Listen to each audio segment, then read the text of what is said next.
All right, guys, we're going to draw lots of eyes. Let's get started on this live stream.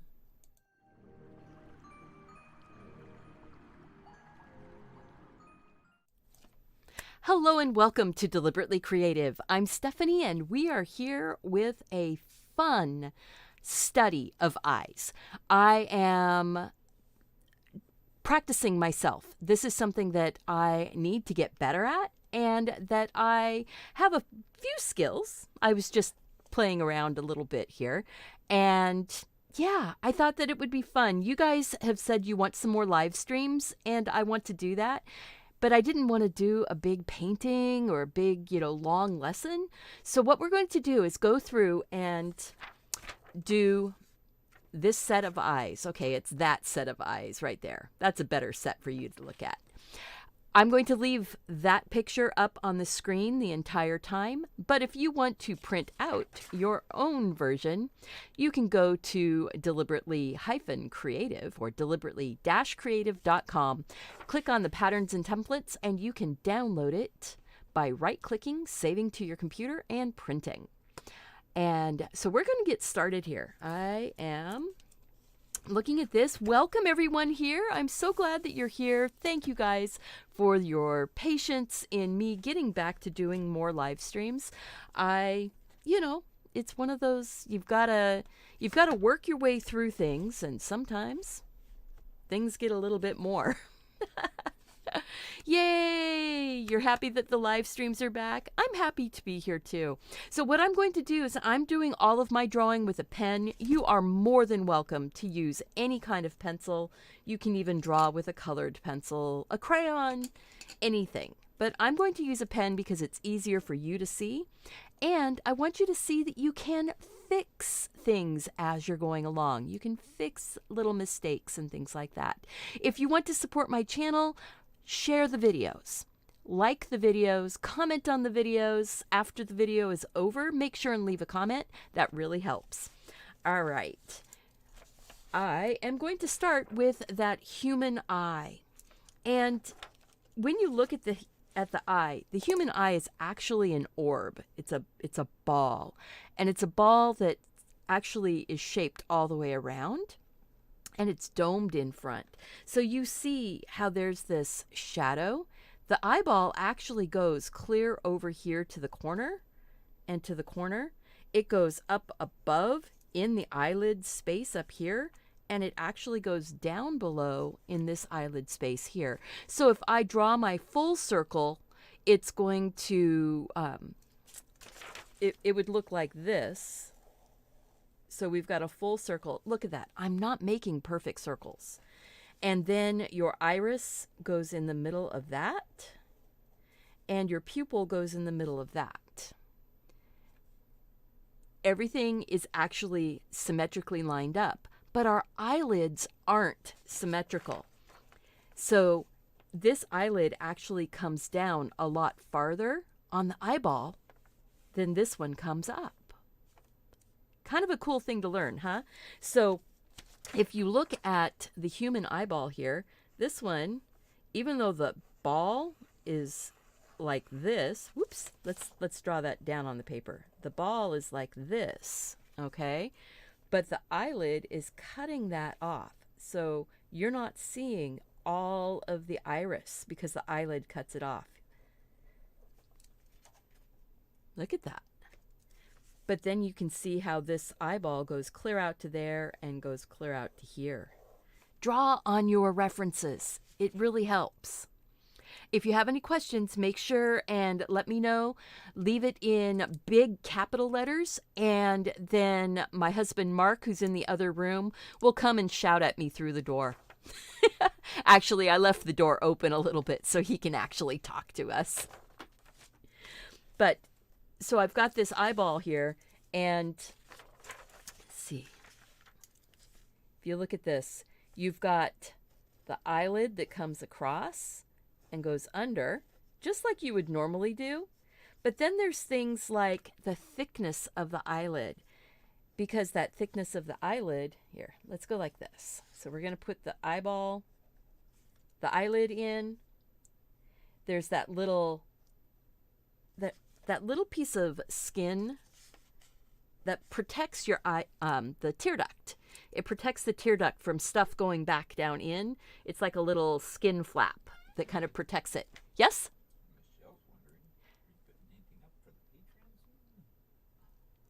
I have been putting things up for the patrons. If you haven't been over on Patreon, you need to check that out. I am doing. I've been bleh! I've been posting all kinds of things over on Patreon. So if you haven't been on Patreon and looked over there, I have lots of coloring pages, lots of references, and advanced information about projects that I've been working on. And yes, I do have a coloring page going up that is specifically for my patrons, but I forgot to get it released. If you're at the $10 level of my Patreon patrons, they just got a special bonus. So just as a by the way. But I want to get back to the eyeball here. And so you see how this eyelid is actually coming over the top and it's coming underneath down here. There's 2 layers. Now this one I'm doing messy on purpose because I want you to see that, okay, this eyeball is actually much bigger. It's coming all the way out here and all the way over here based on the size of my actual eye. But this one is just a quick sort of sample. Now, I haven't been talking my way through drawing these, so it's going to take me a little bit of time to get that organized. You would love I would love to send you a picture of a human eye that my 12-year-old granddaughter drew. That would be great. Michelle, over on Patreon, you can actually send pictures on the community tab. So if you want to do that, because then it's only our small group that would see it potentially, or you can send an email to me at stephanie@deliberately-creative.com, and I will take a look at that too. I love seeing pictures that everybody draws. So you've got that little bit in the middle. I'm going to move over and draw this neater now. I need to do it a little bit more tidy. But this gives you that idea. If you have the highlight going across your pupil, you don't want to color in that area. You wouldn't draw a hard line like this. If you look at the pupil, it's also darker around the edges. So with a pen, I'm just, you know what, maybe I'll just make this one work. You just go in and darken up around the edge, and if you look at this, I'm doing this sort of scribbly in and outline because the iris is not a flat, solid color. There's actually lots of colors in your iris. And when you're just doing it with a black pen, you kind of have these lines that go closer together and lines that are farther apart to give you that sense of depth and shading. And then there's like these little lines that go in and out. Now I'm leaving the other side of that highlight. But look, this is just scribbling in and out. Let's zoom in. Let's zoom in more on that. So there we go. We'll just zoom in more on that eye. So when you're looking at it, that's how you're getting your pupil in. And you can go in, and if you do kind of extra scribbly lines, but lightly. I'm not like doing hard lines like this. I'm using my pen and kind of tipping it to the side ever so slightly so that the ink that's coming out is more scratchy, like that. So I can kind of shade with this pen, almost like you would shade with a pencil. But remember, the ink is always black. So the way you show shade with a pen is you have to leave space for the white of the paper to show through.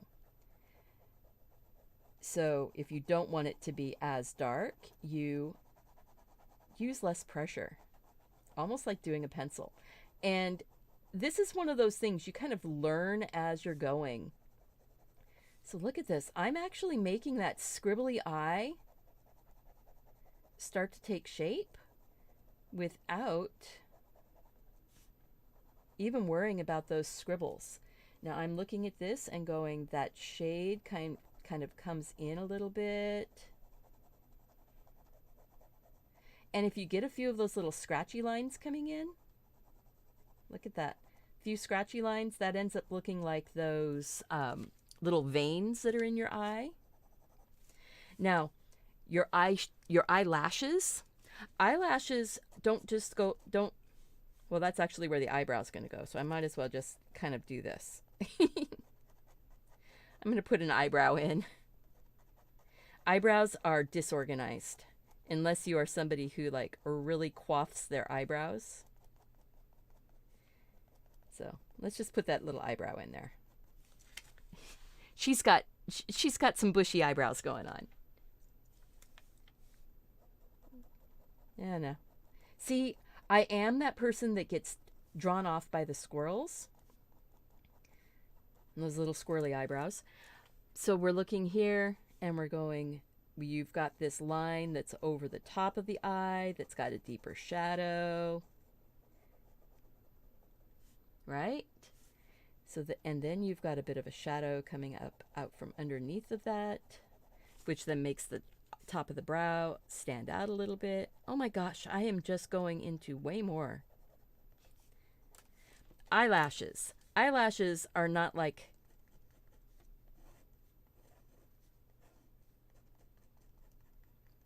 okay? We don't do eyes like that, right? You don't do eyes like this. So eyelashes actually,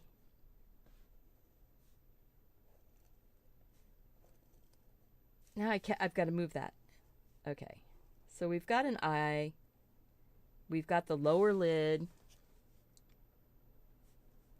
You've got your upper lid shadow. I'm going to say her eyes closed just a little bit. The top eyelashes, you've got eyelashes that are coming from this skin area right here over the top of the eye. They're coming forward and curling forward. So first, and then as you get towards the edges, they start to curl up and away. So when eyelashes come towards you, when they're coming towards you like this, they're foreshortened. They're little. They're not big, huge, daisies. And as they go along the lid, they start to curl up and away. And down here on the bottom, your eyelashes are not coming out from the eyeball. There is a shadow right here, and sometimes a highlight, and there's that skin that's the edge of the eyeball. And then those lashes tend to be smaller. They tend to be pointing down and away. Because people want to see those eyelashes that are on top, right? So look at that. I just made another eyeball. Another human eyeball. Much more cleaned up. Now, we've got that little tear duct space there. And I am going to shadow back in underneath of those eyelashes. If you have a highlight on the pupil, sometimes your eyelashes will interfere with that highlight and actually reflect on it.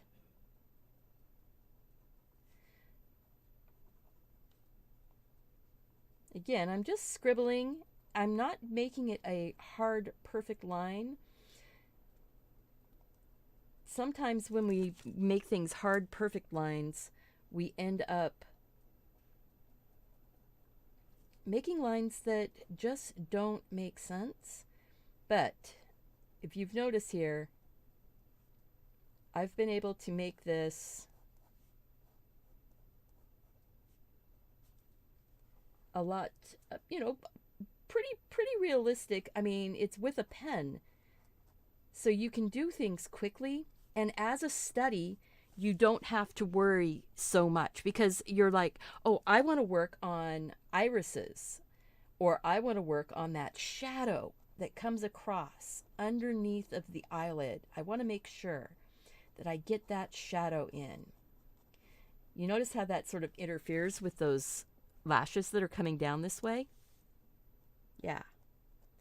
Lashes tend to grow in clumps, so you get you'll get like 2 or 3 lashes, and then you'll have a space, and then maybe a couple more. And kind of like your eyebrows too, giving you those funky little lines of eyebrow line. You know, it's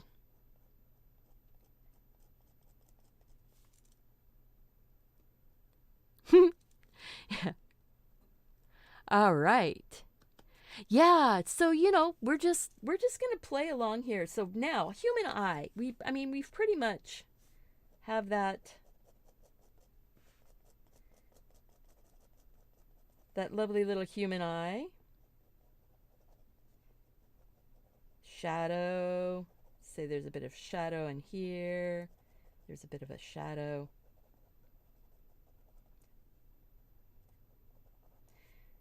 Really and truly, the darkest place on a human face is the pupil, except where it's got a reflection on it. But human. How'd we do, guys? You got your human eye done? Are you enjoying that? I'm going to just sort of slip up. And what's next? Do we want to do a snake or the cat? I think the cat. The cat eye is probably the next one that most people want to learn how to do. Now, this particular cat eye, if you look, it's got a very open pupil. Some cat's eyes will be much more closed. This one actually looks very similar to the tawny frogmouth, which is kind of an owl-like bird. And I didn't realize that I had chosen ones with the same color. But did that help? That you see how you've got that bright eye open? Oh, I forgot to put the eyelashes on this one. Even though it's a, the messy sketch, look at that. We can actually make it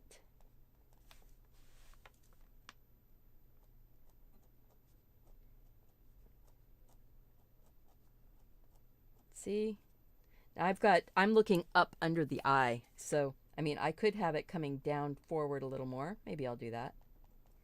And then swing up and out. This is just with a pen and just a study. So beginners can, you can start from that really, kind of an icon type of eye. And then you can get yourself to the point where you're drawing in things that look a little more real. Doesn't have to be totally realistic. I like all kinds of things. So that's sort of realistic and sort of not. It's okay. All right, we're going to do that cat eye. So drawing a cat's eye. And what we'll do is after we have drawn all the eyes, then we can, if we want to keep going, then we can color the eyes in. But I'm not going to color eyes until afterwards. So the cat eye. This is one of those, kind of like the Munchkin cats, I think. So big, round circle. They have the little eyebrow going down, but that kind of like where the tear duct spot is actually up really high.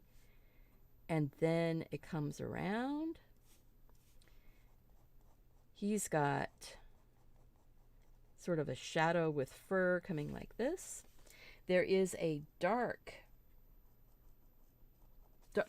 skin. Actually, the dogs and cats both have a really dark skin right around the eyeball itself for the eyelid. So it's very dark skin. We're just doing it sketchy with the pen though. We're not worried about making this, you know, if I had to draw it with the pencil first and then do all the erasing and then go back in, it would take so much more time.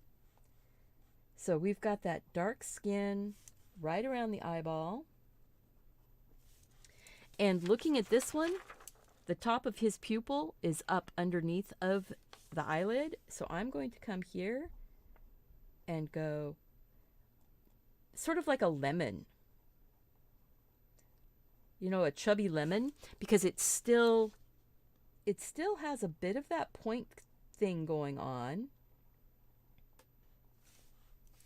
He has these two little like light bulbs or something like that were going or shining in his face. So I'm going to go ahead and leave those two spots.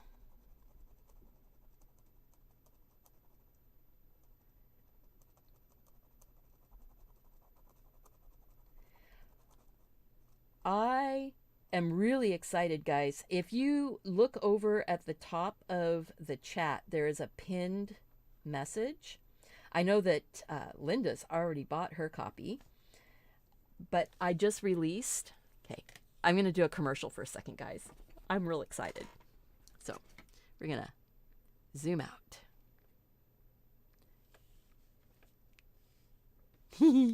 Look at this.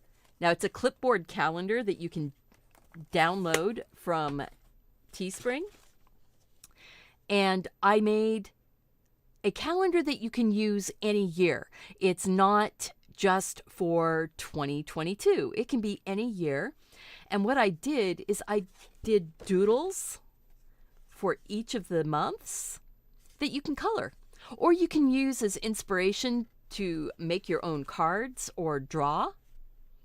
And by being up here at the top like it is, you can actually cut them out and use them as icons on collage and things like that. So it's got the month grid with big enough area that you can put a couple little things.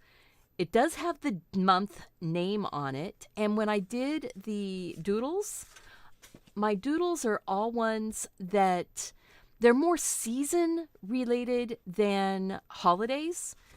So, you know, you've got all your season stuff going on. Look at that. So I'm really excited about this. It's available on Teespring. It's $6.76. So, and then you can print them out on whatever paper you want to print. I love this firefly jar. I might do a painting lesson. If there's anything in the doodles that you guys want painting lessons of, let me know. Or if you want a drawing lesson on how to draw some of these doodles that I did, let me know. Look at this. Animals with glasses. I think animals with glasses are just so amazingly cute. Yeah. Mushrooms, November mushrooms. And December is the only one that I did anything that was kind of holiday related because I love strings of lights. And who can pass up flamingos in, I would make a pink car. Flamingos in a pink car in front of the full moon. And this little sweater mug. I mean, yeah. There's so many cool, fun things to look at, to draw, to color, and print them out, put them on a clipboard, and that's how I hang it up on the wall. So, all right, that's it for that particular moment of commercial interruption. I can't guarantee that there won't be another commercial, though, because I've got a new coloring book. It's not up on Teespring yet, but it is available on Amazon. So, and it's a Halloween or spooky gothic type coloring book. So, yeah. All right, back to the kitty cat. The kitty cat fur. Now this is all fur around the eye coming out, but if you look at it, it's way lighter than this corner of the eye. And now I'm giving you a little bit of a fur lesson here just because I want you to see that when you're putting it in with a pen, if you're kind of light and sketchy, it makes the fur feel a little bit more real. As it's going away from the eye, it will then start to get darkened up a little bit. All you do to darken up fur is you put more lines next to each other. And you want to kind of overlap your lines just a little bit. Ah, Louise! Oh, I hope you have a really great night. You know, one of the things about doing these types of studies is that it gets you into focusing on some of those details that you kind of bypass. If you go at it with the idea that I'm going to look at my reference, I'm going to really look at the reference, I'm going to really look at the direction that the fur is going. So this fur is going like this. It's coming across like this and then going up and over the eye, going away. If you use your reference, you can figure out your map, basically. Look at that. His nose is right there. He's got a short face. So his little nose is coming right here.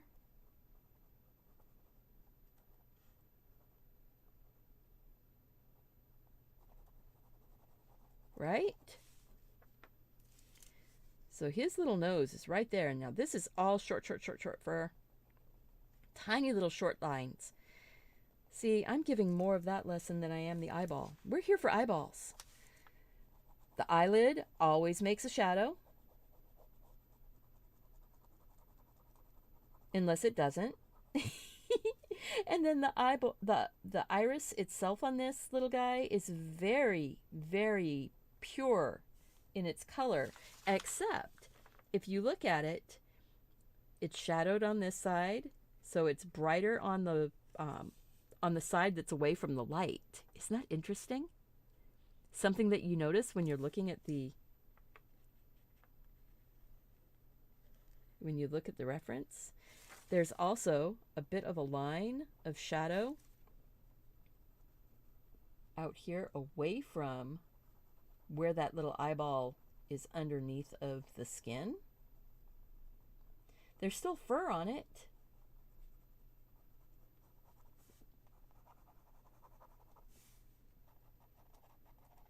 And the fur kind of goes around. So coming up the nose, the fur is short strokes. It gets darker as you're going in. He's got that light space, and then it goes into the little bit darker fur. Okay. This cat eye would be way more effective with color, wouldn't it? But you get the idea that this is a cat.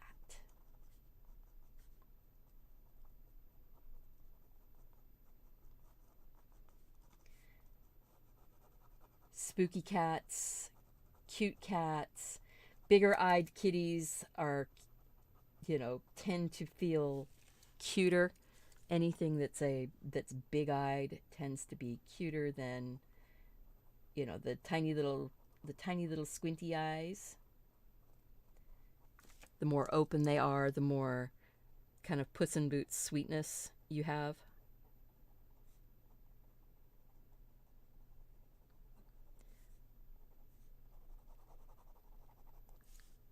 You're driving, but you're listening. Will you be very careful, Miss Gina?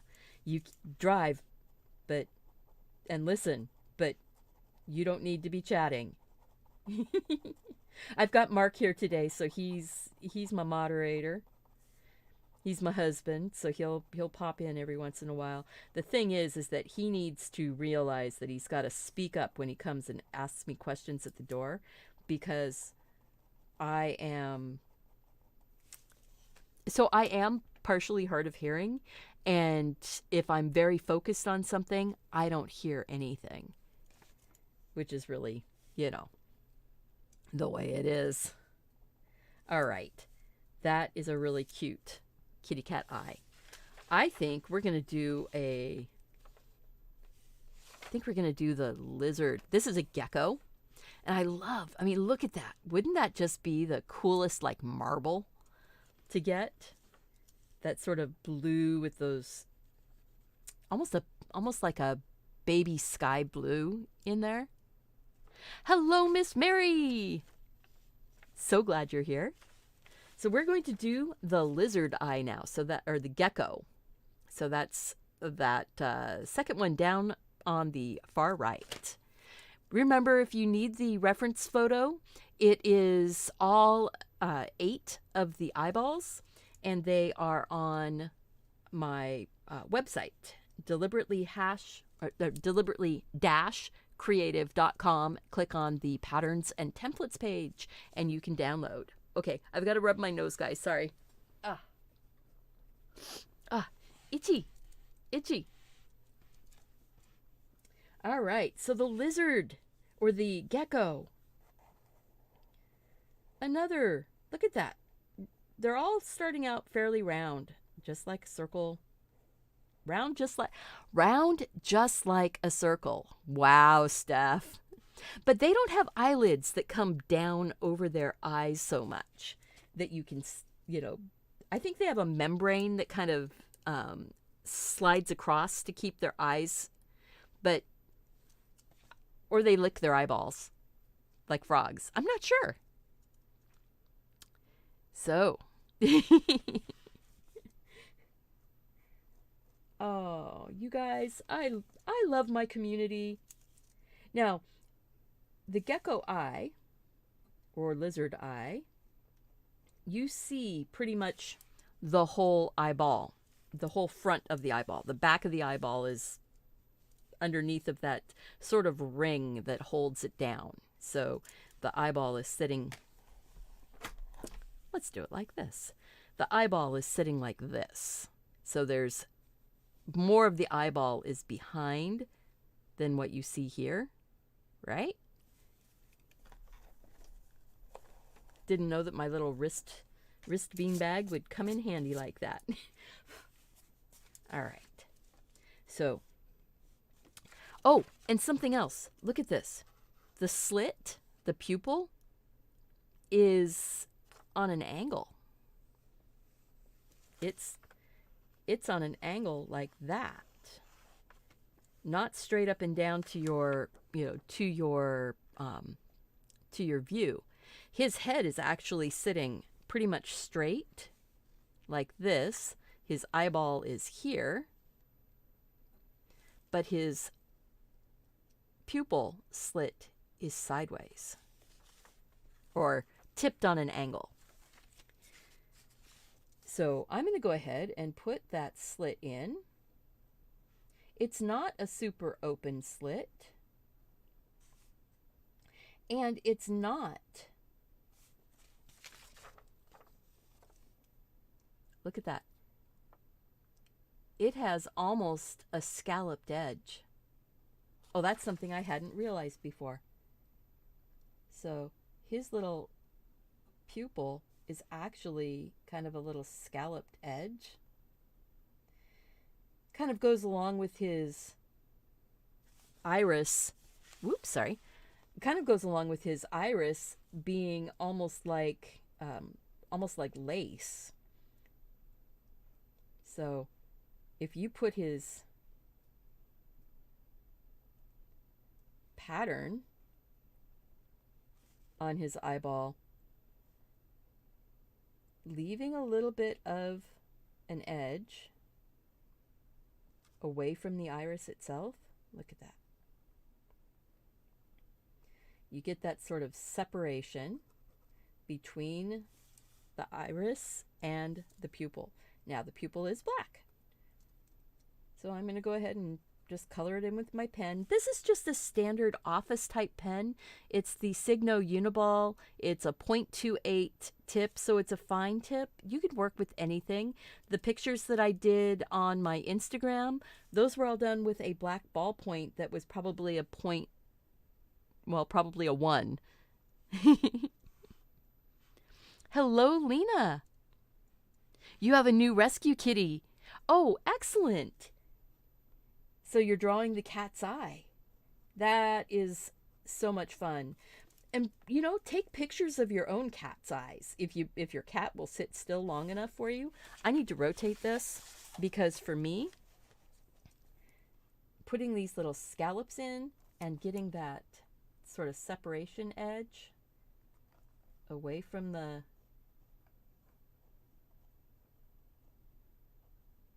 look at that. We're just putting these in, color it with just the black pen. Any coloring. You could do this whole thing with just pencils, just a plain pencil. Okay. Oh, that doesn't help. It does not help to raise that up. All right. So now looking at this eye, he has a very dark ring around the eye. Very dark ring. Then he's got sort of a separation. And this ring actually sort of thins down as it comes towards the bottom. And it's a little thicker as you're going around the top. It has scales on it.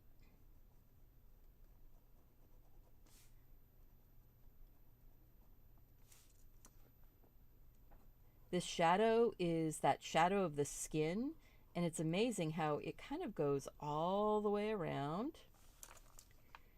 His little eyeball has he has like a brow ridge. He's got some folds in his skin, and it sort of bumps up into that other eyeball brow space pretty fast. But now coming off the back here, it's a little narrower.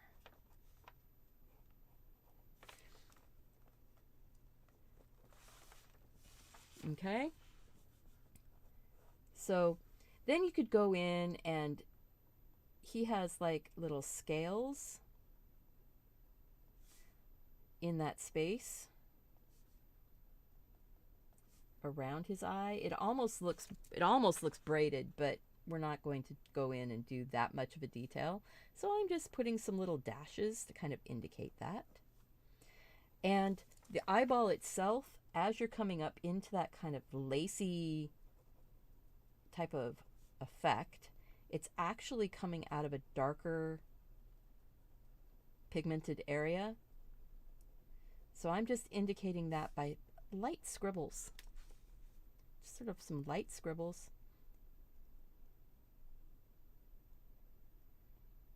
It's kind of fun to work on things like this.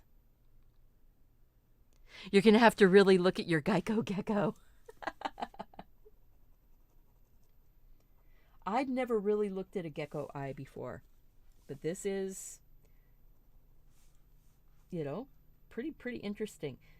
Then they have little scales, and they're almost like little beads. I am not going to draw all those little scales in, because this is not a draw gecko, but I wanted to get a little indication of some of the light and dark, so I'm just putting some of the dark scales in.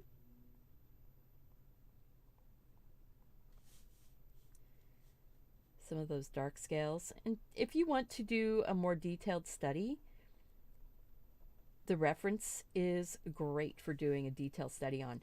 It's better to do your study off of the the reference on the computer, though. I think you can see more if you've got it on a open it up on a tablet. That actually will give you the ability to zoom in and zoom out. Have you ever found yourself when you've got a piece of paper and you're used to using a tablet or a phone and you're going, zoom, zoom, and it won't zoom, and then you realize, oh, I'm doing it on a piece of paper. Yeah, it is kind of funny that way. It is funny that way. Okay, but so now we've got a cat, a gecko, Gecko. We've got the cat, and we've got the human.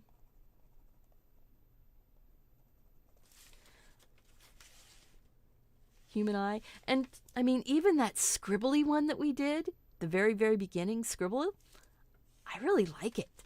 I like seeing the path that you take when you're getting, some of these types of creatures in, people. People are just another kind of creature. And then I do get sidetracked into, going into more detail than I really, really should. I'm just going to color that kind of dark. We don't need all the detail. Come on, Steph. You don't need all the detail. I keep going. Okay, stop. Gecko eye. Now, I'm going to zoom out because when it's zoomed up really big like this, it's a little bit harder to see it as the shaded, shadowed, wonderful structure that it is. Look at that now. Zoomed out, it kind of pulls together when you zoom out. Is that weird? Does that help? Does that make any sense? Am I just chattering into the wind? And these are not his teeth. This is just some more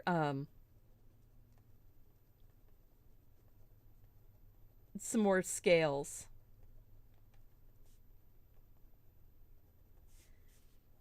Probably went a little far on that, but you know what?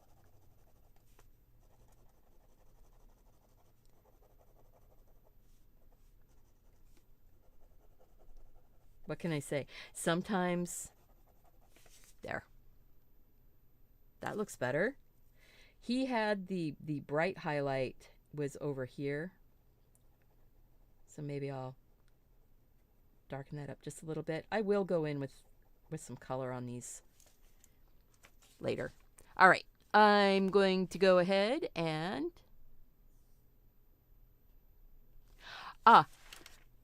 sometimes if you're doing two eyes and you really like the first eye that you did, grab another piece of paper, trace the eyeball,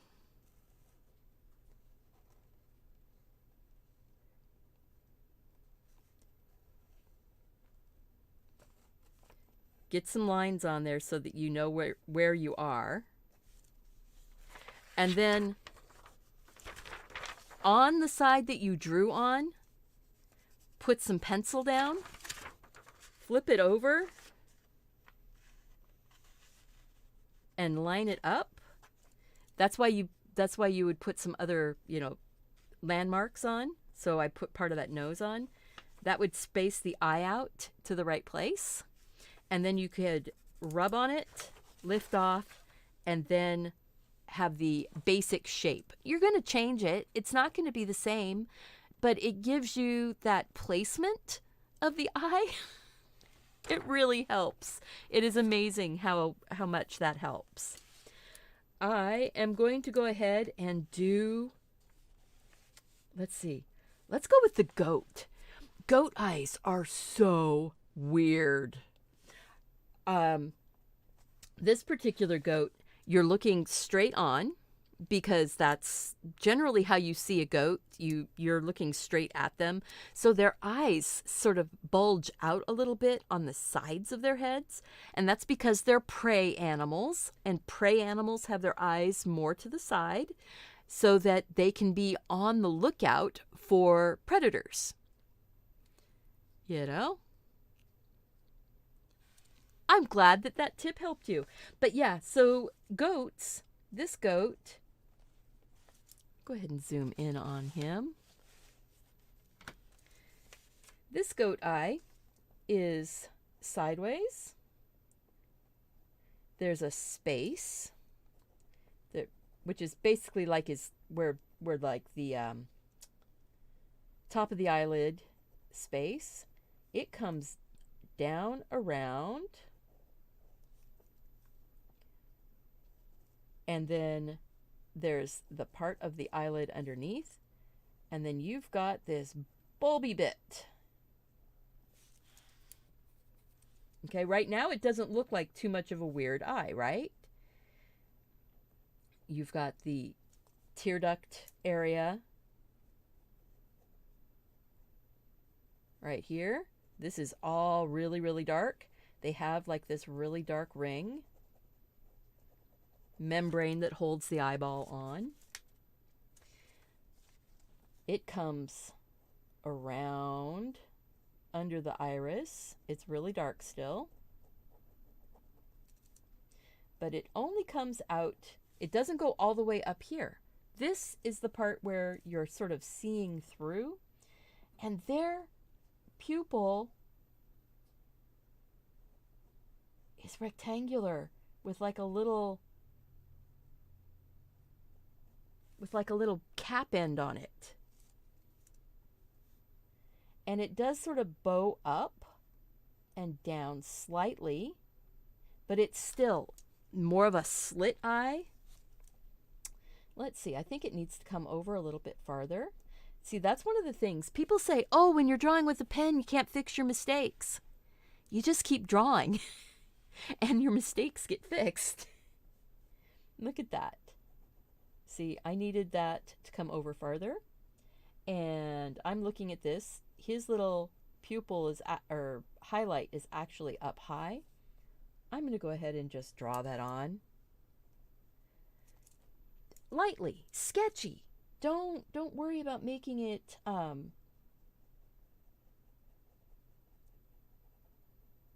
hard lines.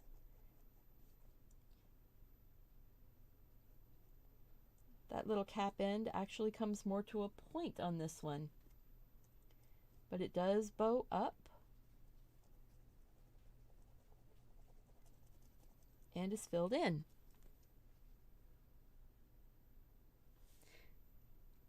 Yeah, the prey eyes are set to the side of the head, and they're, it stops. The skin,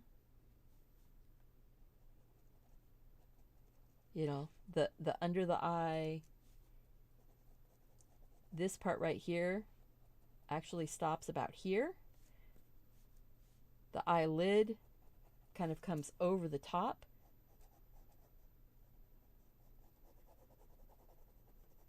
What can I say? I get sidetracked so easily, don't I? And now if you were drawing his whole, the whole body or the whole head, his ear is actually in line with the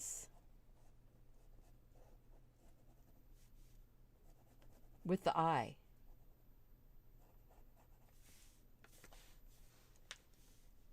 So this is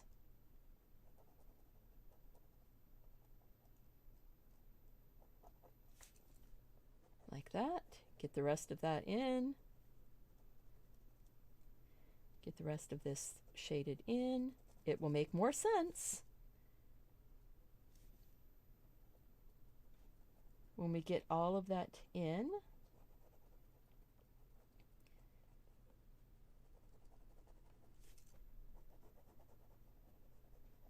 Shadow from underneath of the eyelid.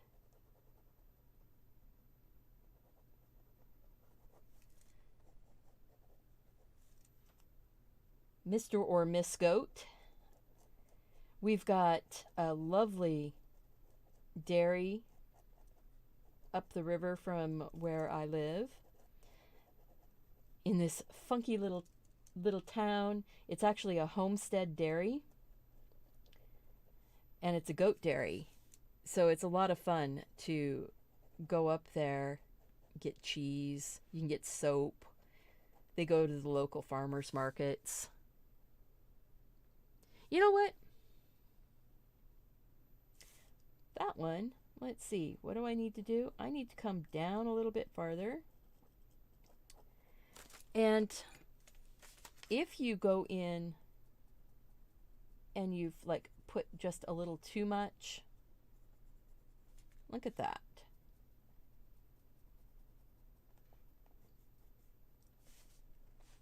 You can use a pencil, a colored pencil on it, and then I can go back and clean up those edges. Use a white pen, that works too.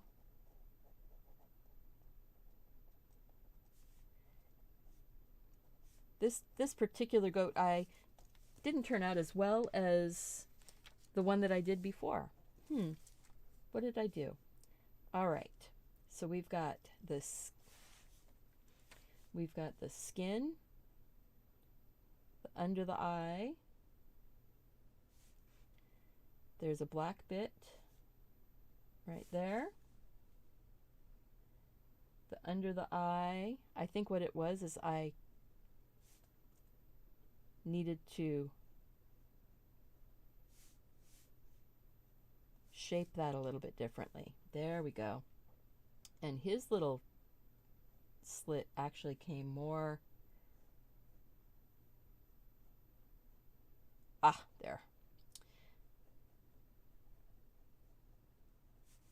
See, sometimes you just have to try it again. That's why this is a study, right? We are doing a study, and I want you to see, I don't draw things perfect the first time, every time. And just because I'm drawing here for you doesn't mean it's going to be perfect the first time I try. So I want to share all the stuff, good and bad. There, see, what happened was this part of his eyelid went out too far. It needed to stop earlier. But now we'll get that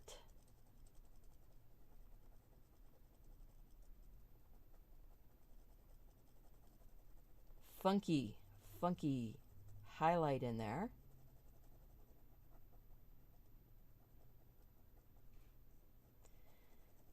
Goats are so spooky looking. I think goats are some of the most spooky looking critters. Hey, Shaky! Welcome. I'm so glad that people are showing up. You know, you don't have to be here when we first start. There's another highlight over there. And then he has little like lines showing up in there. And you know what that's from? That's from his tiny little eyelashes and the way the light's shining through the hair. So we've got a bit more of that eye bulge there, and then that kind of a shadow over this way. Oh, this one makes me happier. Sometimes you have to just do that. You have to do it over again. Don't be afraid to do things over again. Don't be afraid. I mean, it's just, truthfully, guys, it's a pen and a piece of paper. You can throw it away or you can flip to a new page. The world is not going to end if you have to start over on an eyeball. That sounded really weird. But the world is not going to end if you have to start over. So I'm just going to put a few little of these little hairs. They do have eyelashes.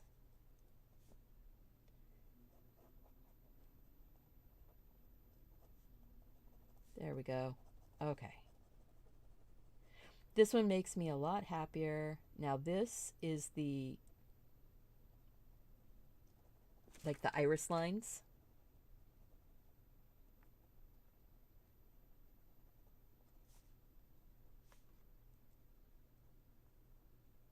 There. Okay.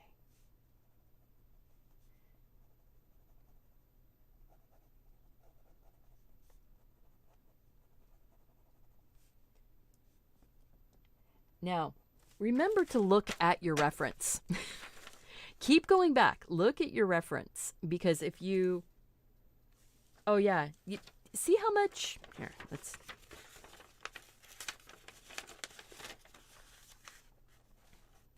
all right. So you see, I'm still a little bit broad on this eyeball, but I got it to stick out a little bit farther and get this space a little bit more defined. There is that shadow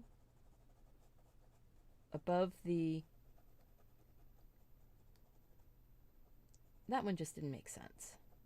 I'm going to take that reflection off.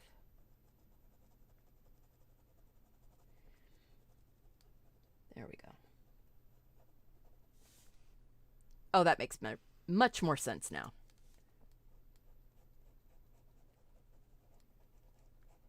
And then there's that darker color, the lighter color. There. Keep grabbing out your sketchbooks. Keep getting your pages. Goat. All right, we're going to flip page. We're going to flip page. And I think we're going to do that owl. The owl eye. Actually, it's a tawny frogmouth, which is a bird from Australia, which is very similar to an owl. I didn't realize that I had grabbed a not owl until I had already had it all laid out, and it was like, you know what? It's a bird. So it's a bird. You've got the pupil. I'm going to make this one big. You've got, notice I'm drawing light. I'm not going to draw all the way around this time. I'm going to come across and then sort of give the indication of the feathers coming down around. Then about here, there's like a darker spot. And there's more feathers. There's actually feathers that are coming across. And then they're coming down.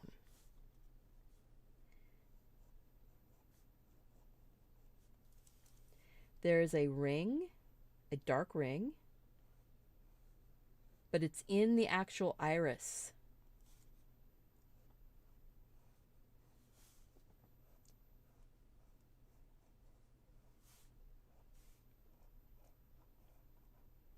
There we go. You see most of that dark ring down low, and then it sort of disappears, and then it comes back on this reference. And it comes back up here. So it sort of disappears right there. There's feathers maybe coming up over. I need to bring, look at this. I need to come across my pupil. So to do that, I'm just going to make the pupil bigger.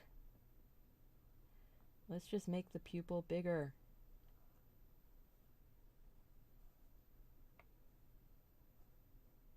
Pupil is dark, so I can go and do these lines, give it some extra lines here and there to get it shaped, smooth it out. They've got the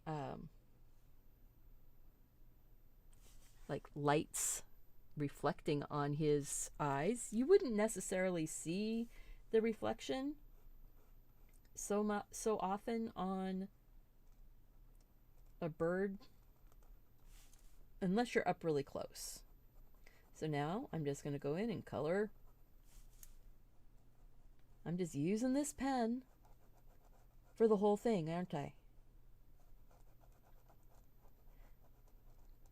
Just by using a pen, it actually helps you to be a little bit more mindful about where you're putting your lines, but you don't have to be so stressed about it. You can just relax and go, okay, that one didn't work. Move on and try again. You know? So now I'm going to go ahead, and it would be better if I had a, let's see here. Ooh, look at that. I can just grab another pen. Since he's got such a lovely big black pupil, I just grabbed a brush pen off my table. Oh, look.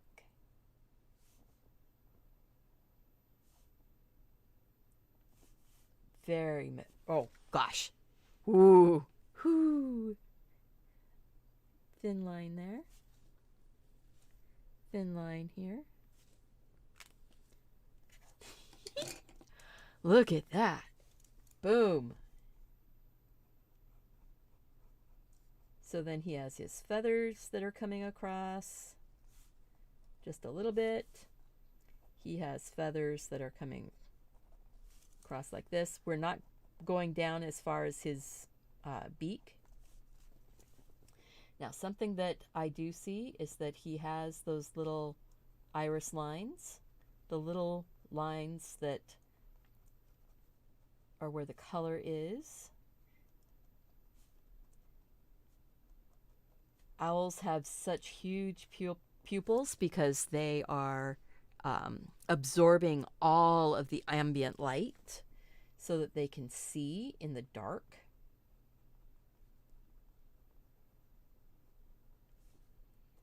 And their eyes are both facing forward because they're a predator. So you wouldn't ever see the owl, you would never see their eye from the side like this. You wouldn't ever see the bulge of the eye. They always look kind of flat because there's so much head around them because they are, listening with their ultra amazing hearing.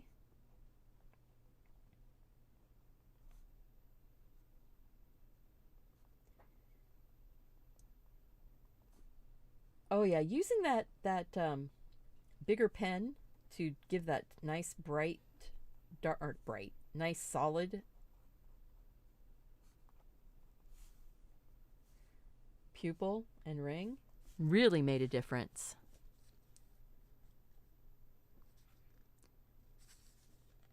Was it from the first eyeball being too wide?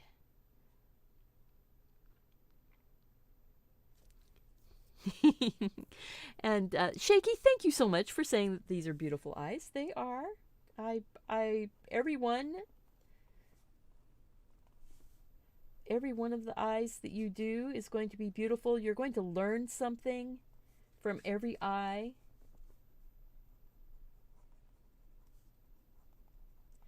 That was probably the goat eye. Yeah, the goat eye, what it was is I had kind of squished it and stretched it a little bit. So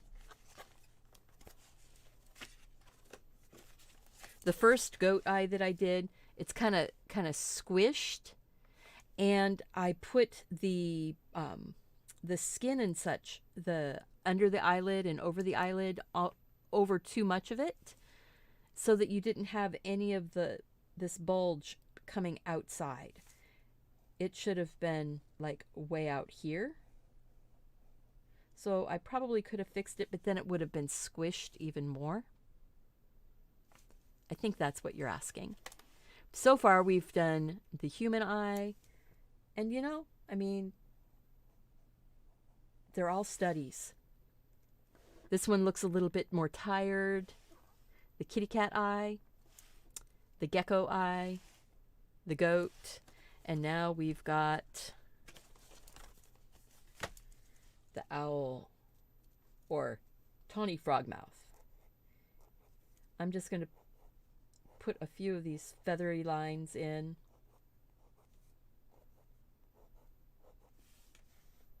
Just so you remember that it's a bird, you know? It's not the cat.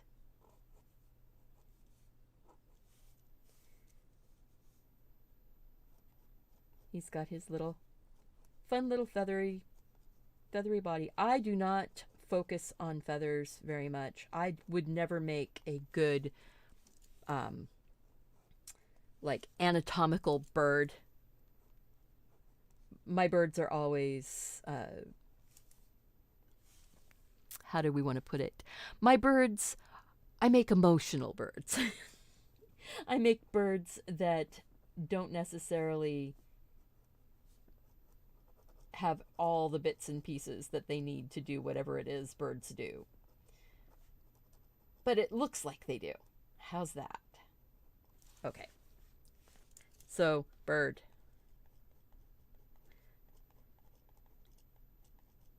Tawny frogmouth. It would work the same as for an owl. That's what you were asking. Okay, excellent, Mary. I'm glad that's what you were asking.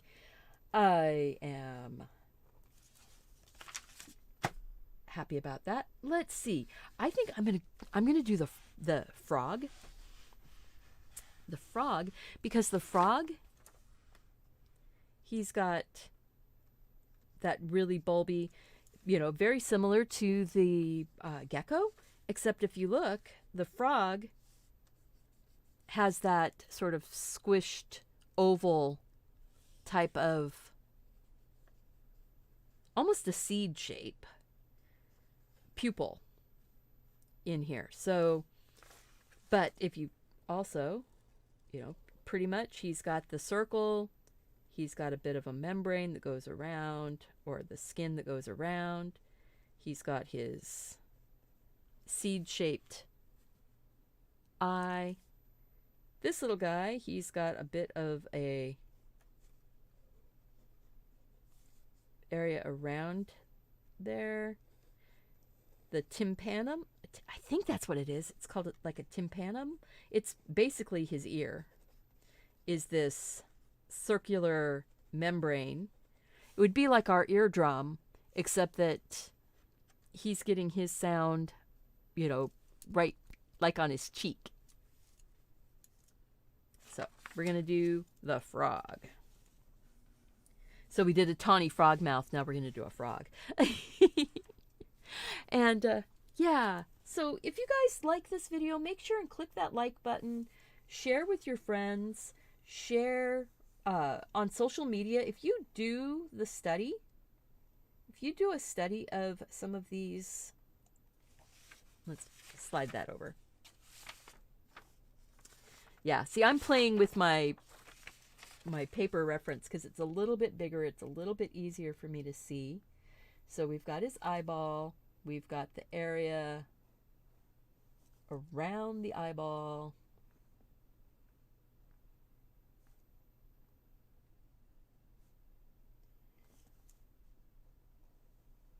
Over the top.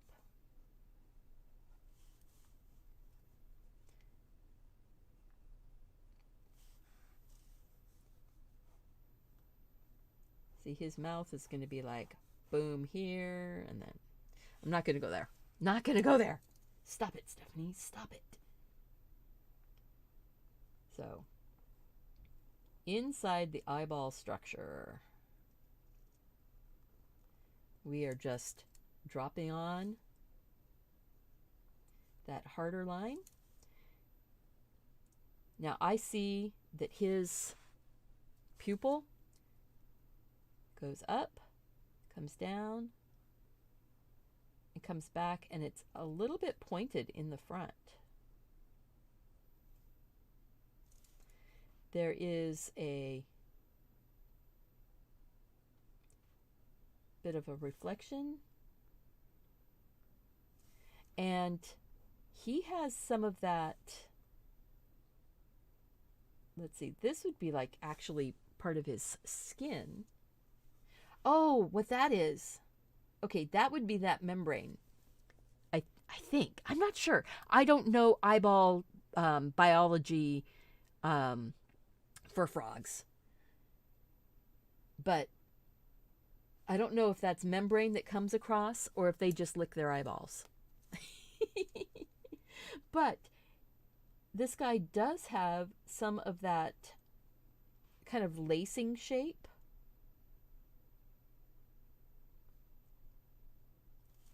In the coloring, in the coloring of his iris. So he's darker here. He's actually got a bit of a darkness over to the side. It's a bit of darkness up here at the top. I'm going to grab that brush pen again, just because, boy, that makes that a lot faster to fill in.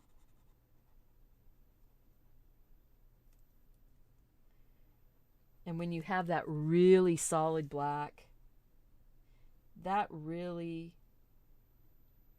gives you that effect of the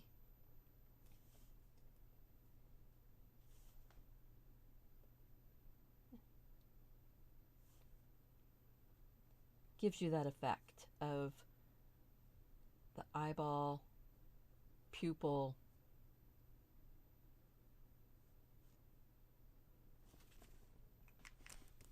Oh yeah, see, just doing that even gave me the, he's got like some little warts.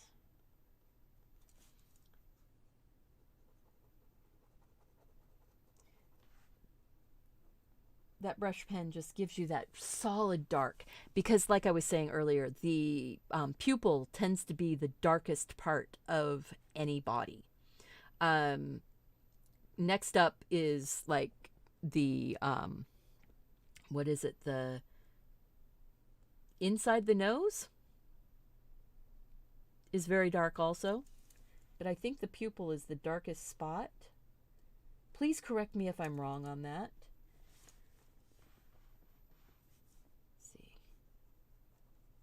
Part of what makes a frog eye look froggish is the, you know, the other structures that are around it.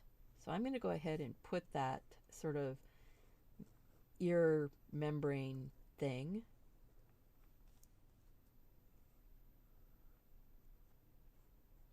And all frogs have this.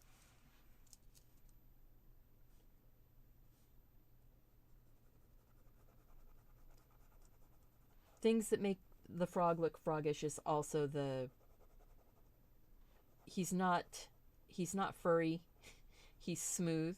So when you're putting your lines on, you definitely need to make sure that you're cross-hatching your lines. Cross-hatching just means you're going one direction, you're going another direction. So it actually just blends in and becomes this very darkened space. So there you go. Doing that frog eye. And the pen that I'm using here, this is when I'm doing the brush pen to fill in those pupils. That is a Tombow water-based, and this is the NT15, which is about the, I think it's the blackest. I think it's the blackest one. It does have the bullet tip. I could be drawing with just drawing with this pen, but I like the super fine pen too. So I'm just going to put a little bit of dark, sort of dark coloring there. He's got that dark coloring there. There's a bit of a shadow under his eye. But frog eyes, you know, they don't tend to have as much of a, oh, I don't know. I mean, some people may say frogs have personality. I haven't really looked at enough frogs to know if they really have personality or not. Do frogs have personalities? I remember being little and watching, what was the name of it? Zoobly Zoo? Something like that. Anyway, you had Miss Kitty and Freddie the Frog. I don't know. It was something that we watched early mornings on public broadcasting, because we would get up super early sometimes on a school day, and Henrietta Hippo was on it also. Yeah. Totally off, out in the weird world here. Frog Eye. Let's just go. Frog Eye.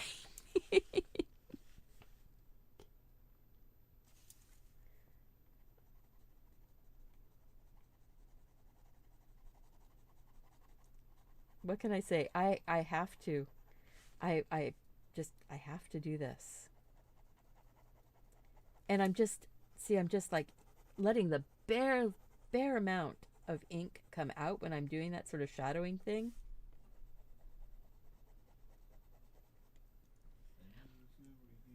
New Zoo Review. Thank you, Mark. And yes, it was a good show. Thank you, Mary, for saying that you remember that show too. New Zoo Review. Oh my gosh. Yeah, that's a blast from the past, right?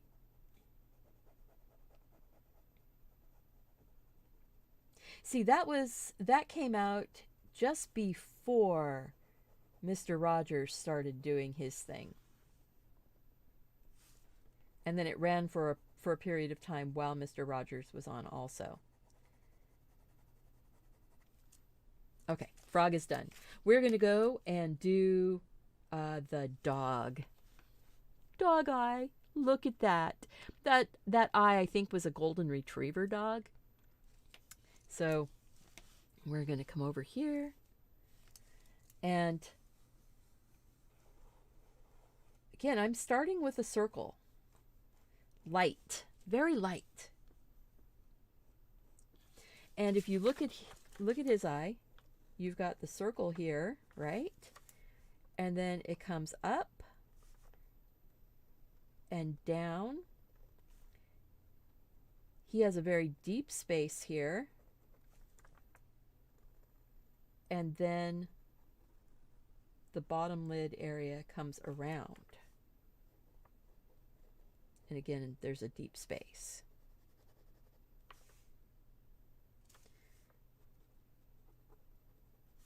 And then this is actually very helpful if you're trying to figure out the direction that fur is. See, because the fur is going sideways on his eyes.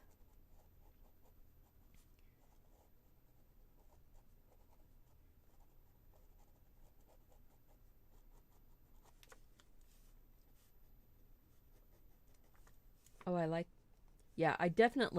using my reference to figure out these things. They even have like these eyebrow whiskers. The eyes have it. Hey, Nikki. Thank you. Yeah, I think that News and Review was right before Mr. Rogers started, and then it hung around for a little while after. Because I remember watching News and Review, and then before, I think it was even before Sesame Street. Mr. Rogers started in 68. Okay. And continued with it. Yeah, I know Mr. Rogers started in 68. News and Review started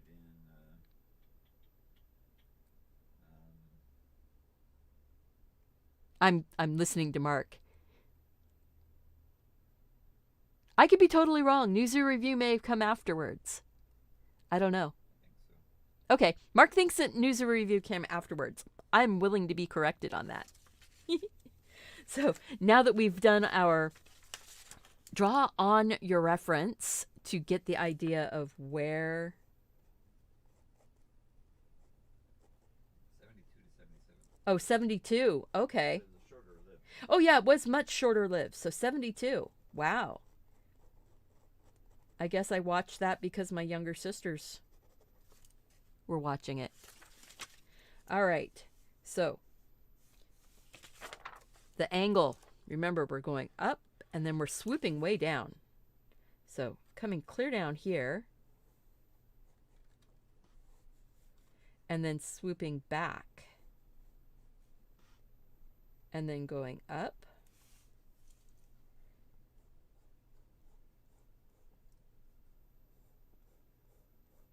and coming over.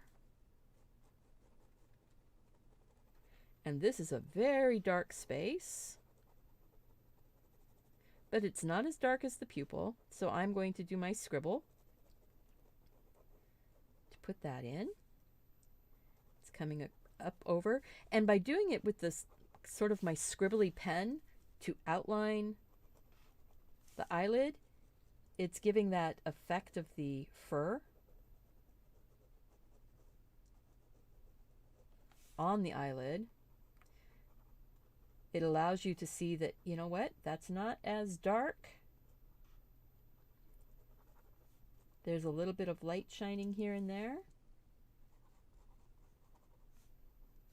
I am, looking at my map that I made. There's sort of a dark space back here.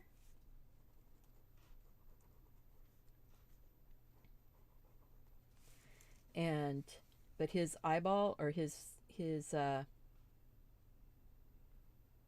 pupil, this dog is kind of looking up. Don't dogs usually, they kind of look up at us? And then there's that window. That's what that highlight looks like to me. Looks like it's a window of some kind.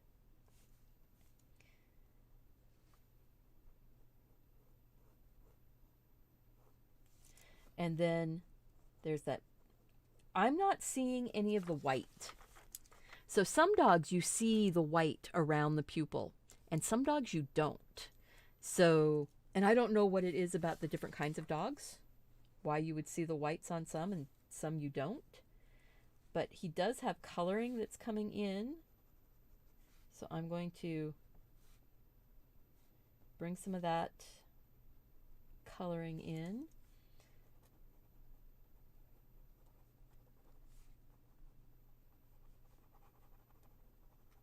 Bit of this here. He has the fur that's on the back of the structure, and then he's got the fur coming down his cheek. Now you can, there it is. I lost my pen. You can put as much detail into your studies. Maybe you want to really go at it and figure out. Now I'm looking at this and noticing that his pupil doesn't have a sharp edge. It's almost like the pupil is bleeding out just a little bit.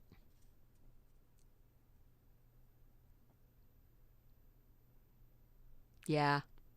Mr. Rogers was like a friend.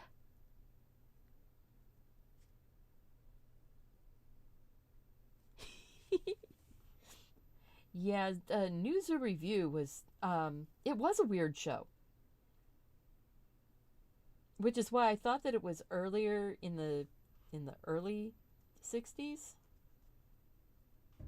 But it was more the later, the early 70s. Okay. So let's see here. I want to put a little bit more fur, just because.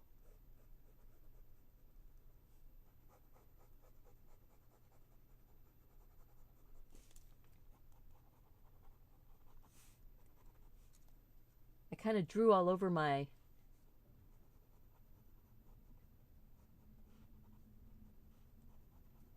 I kind of drew all over my reference, so now I need to go and focus on the computer one so that I can see.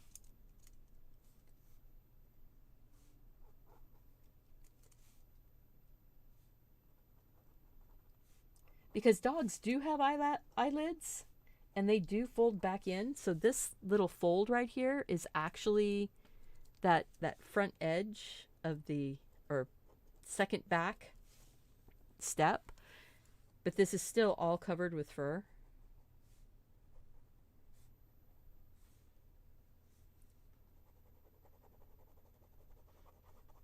Part of what makes it look like a dog.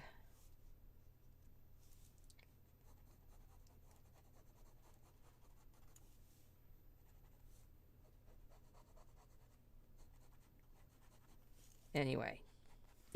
Anyway. There we go. So we've got like a golden retriever eye.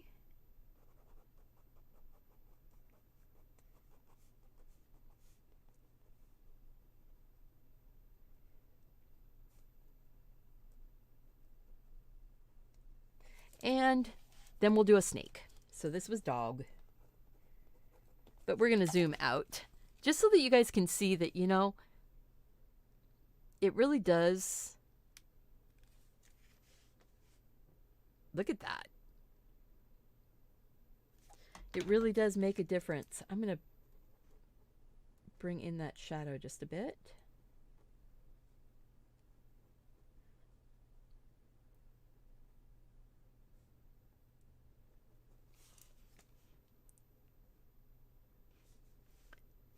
So what do you guys think? Are you enjoying this? Is this something that you want to see more of? Do you want to see more studies?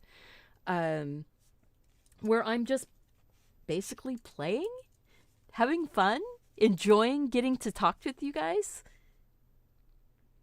So Liz, you said you only had Sesame Street. You know, where were you? Were you here in the United States, or were you in a European country or South American country? Anywhere else in the world? So the snake. Now the snake is something, he's a predator, but you do see his whole eye. He's a reptile, like the gecko. So if you look at the snake slit and the gecko slit, they're very similar. Ah, in Australia. Very cool. And you enjoy the studies. Thank you, guys. Thank you. Please share the studies with your friends. Oh, if you've made it this far, do you want to see my new coloring book? Since I'm all zoomed out already. Look at that, guys. I have a new coloring book on Amazon. It's Gothic horror.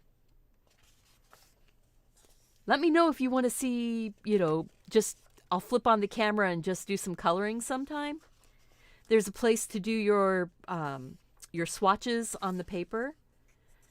And Gothic is one of those things. It is not gory or bloody.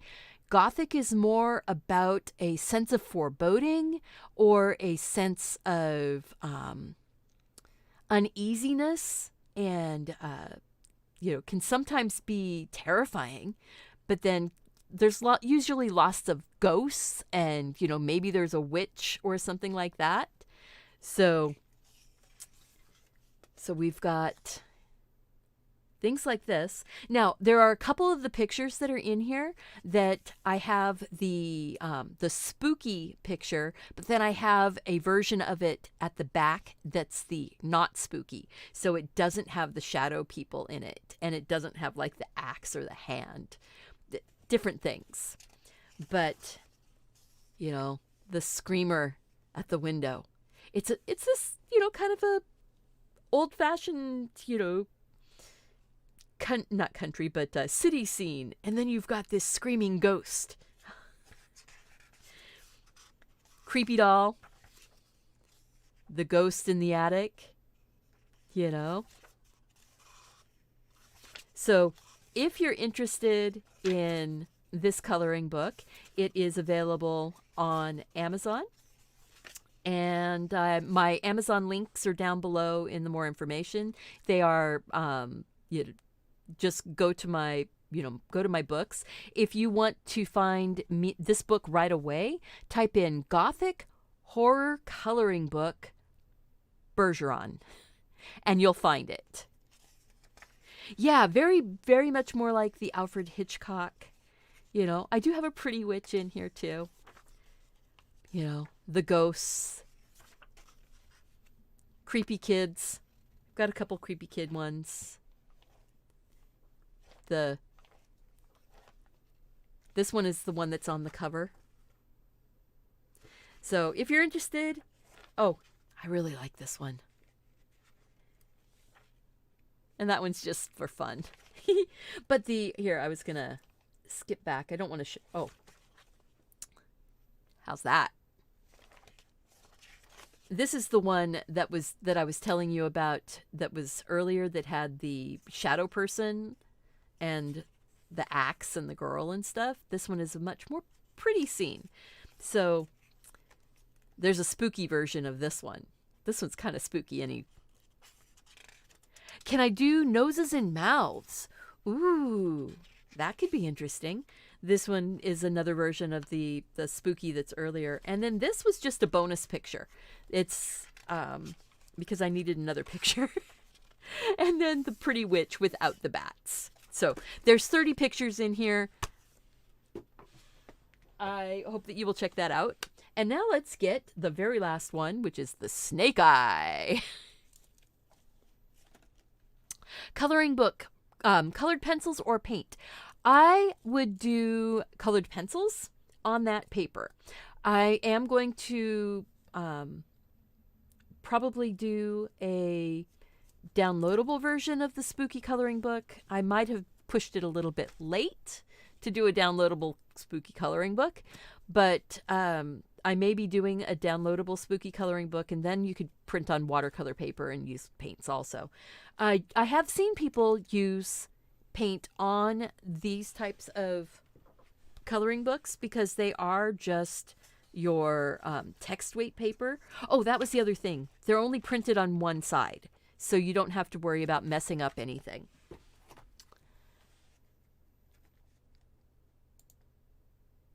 I just lost you. Where are you guys? Please tell me I didn't totally lose you. Whew! That was weird.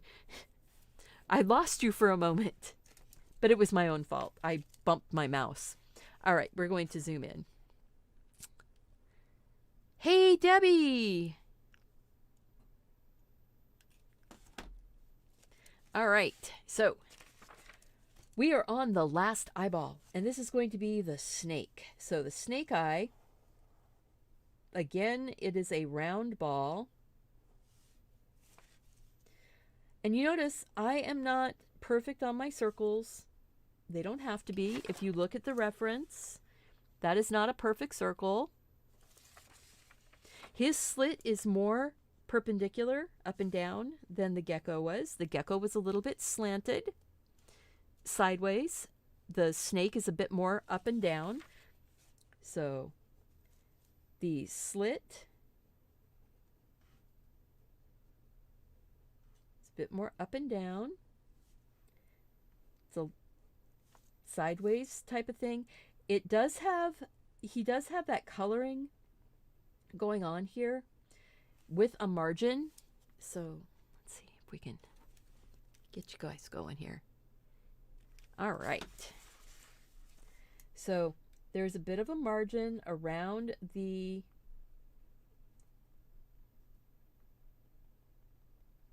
pupil. There it is. That was the word I was looking for, the pupil.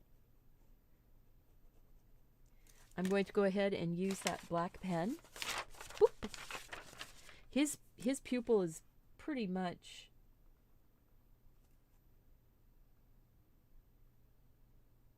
a slit without much more. He does have a bit of an edge around.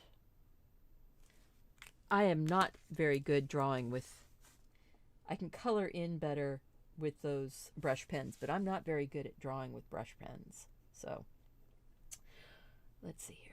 We're going to stop the dark at that point right there. He has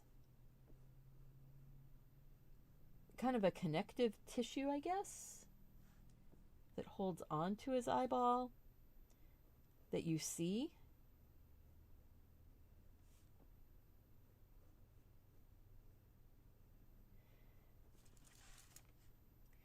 See, if I'm doing a study on noses and mouths, it would definitely be one of these kind of ones where I'm learning as I'm doing. So if you want to come along on my journey as I learn how to draw noses and mouths, leave me a comment after the video and let me know. So there we go. And then he has kind of a light skin area. So you've got the whole ball here.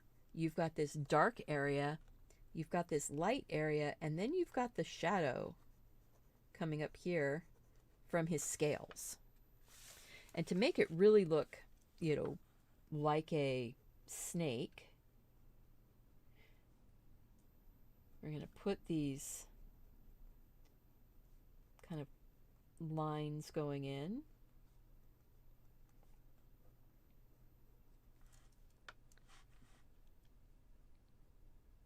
The circles of the eyes are all different. Absolutely. Absolutely. Ooh, I just realized that my focus went off. There we go. That's better. So I'm going to fold that over so I can get the snake closer. I'm looking at this going, all right, he's got a dark shadow bit right here. He's got another shadow bit right there. He's got another shadow bit right here from his scales.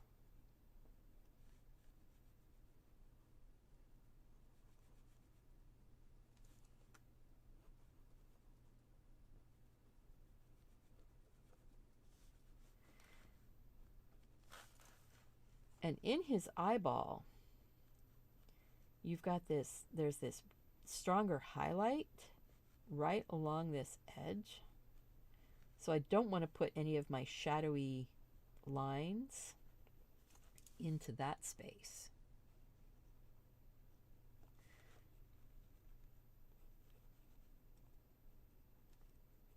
There we go.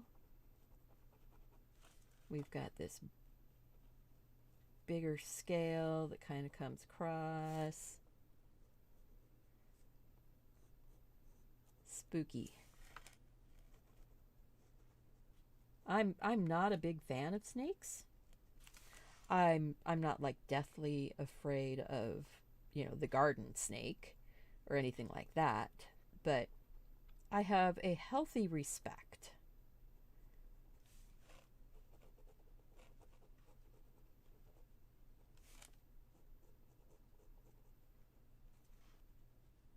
How's that for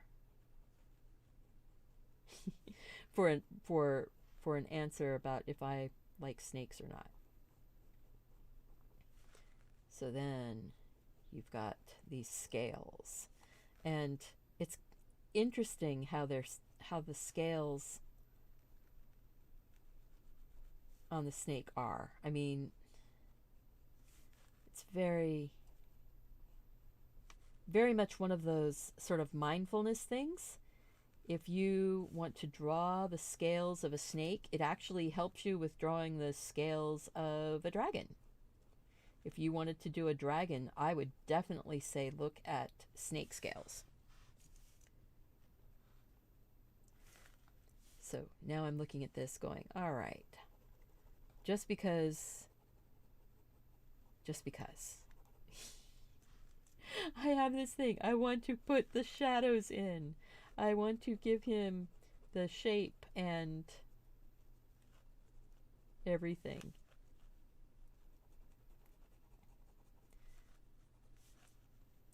So then there's some little scales that are like down underneath here, farther in the back, that are more in the shadow.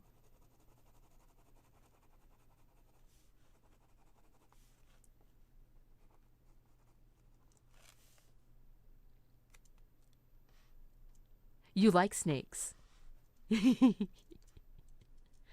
Very nice. Husanin? Husanin? I hope I pronounced that correctly. Snakes, you know, yeah, I have a healthy respect for snakes. So I think they're fun to draw. And like I said, because drawing snakes and learning about their scales and how the scales are shaped, how they overlap, really does give you an entry into how to do a dragon. Okay, I could get totally lost in doing into doing this. So there we go. All right, I'm going to tell myself I'm stopping, and then at some point here I will. All right, there, snake. Not a snack, a snake.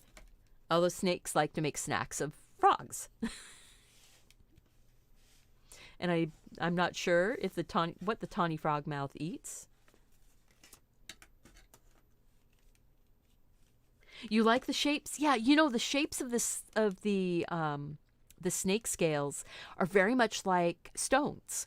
So if you learn how to do these, you could actually do the rough stone walls of a castle, or the stone walls, the broken stone walls in a field. So this is the dog, the frog, and the snake. And here are the human, a couple different versions, the gecko, the goat, and the cat. I was close. Oh, thank you. I try. I really, really do try. So do you guys want to stick around and see coloring, or should I go ahead and close out this particular session? Because we've been here for an hour and 42 minutes. Wow. When I drew all of my samples that I had on the thumbnail, I probably did all of them in about half an hour. So that tells you that when I'm talking, I'm slow.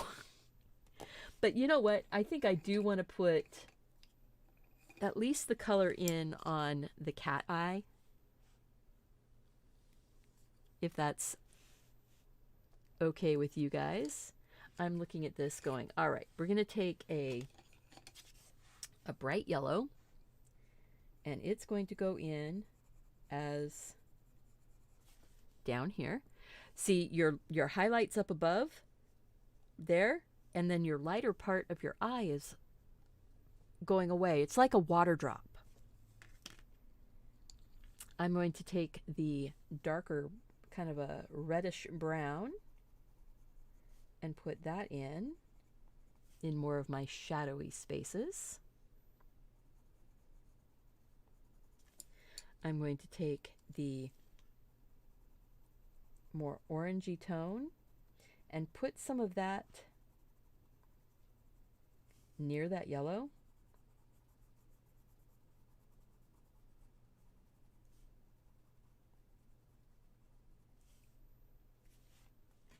Look at that.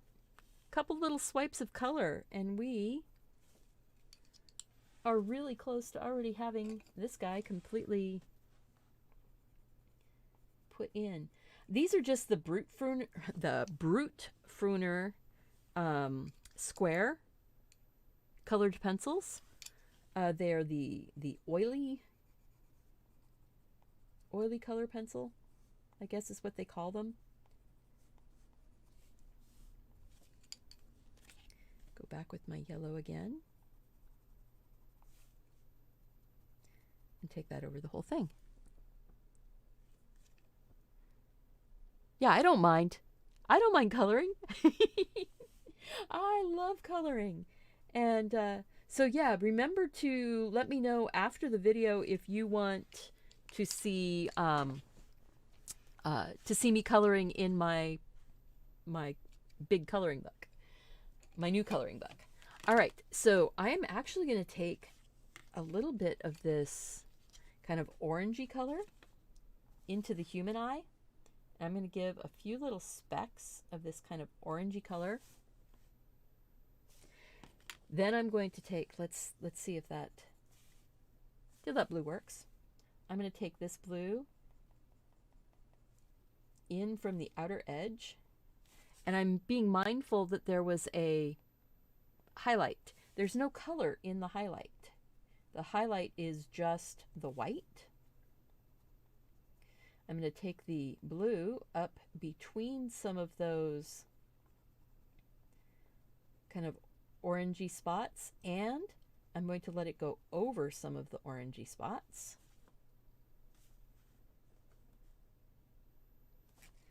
Then, and I may need to grab my Prismacolor white. I do. Prismacolor white.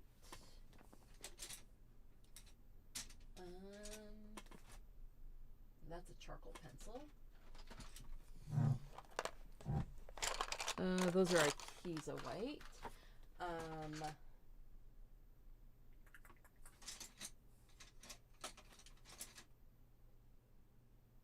Well, that's a gray, Prismacolor gray. That might... Nope, that's too dark.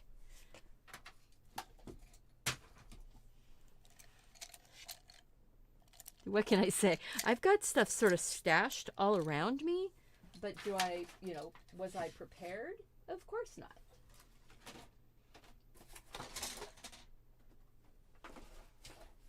Okay, you know what? I will just take a little drop of, just a little spot of some white gouache. Oh, a Prismacolor white. Ah, thank you. Okay, so now I have to be careful because I put a spot of white gouache out on my paper. I'm going to put the white in on that highlight. I'm going to put some of the white coming in and around the black, and then I'm going to take that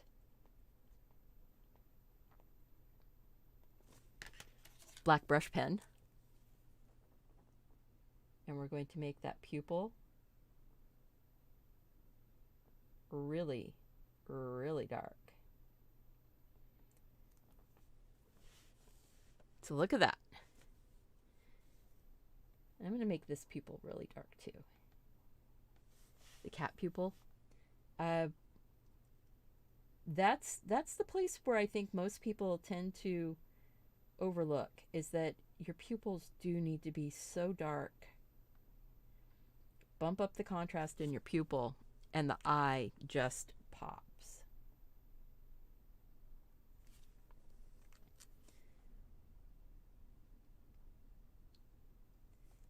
And I'm much better with coloring in with this brush pen than I am with drawing with the brush pen. Oh, look at that. Ooh. And that one.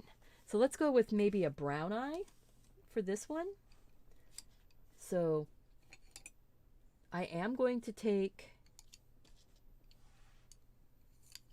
a little bit of the yellow in here again. Let's see here. On that side, a little bit of color. Then I'm going to take, this is sort of a reddy brown.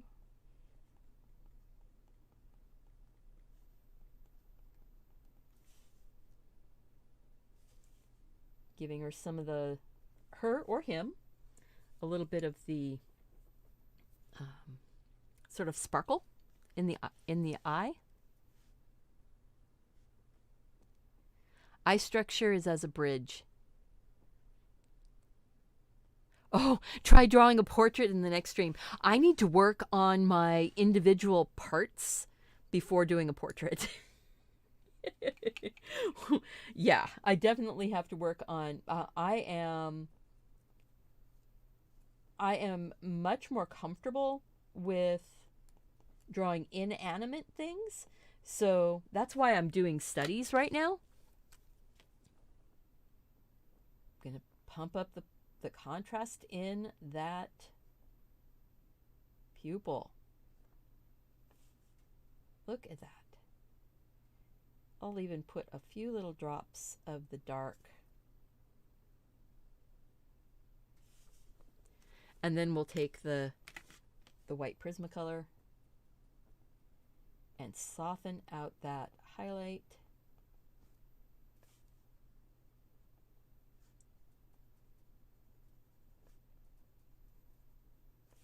I'll kind of blend that shadow. Oh, I like how that shadow kind of blended there. I think I'll do that over here too.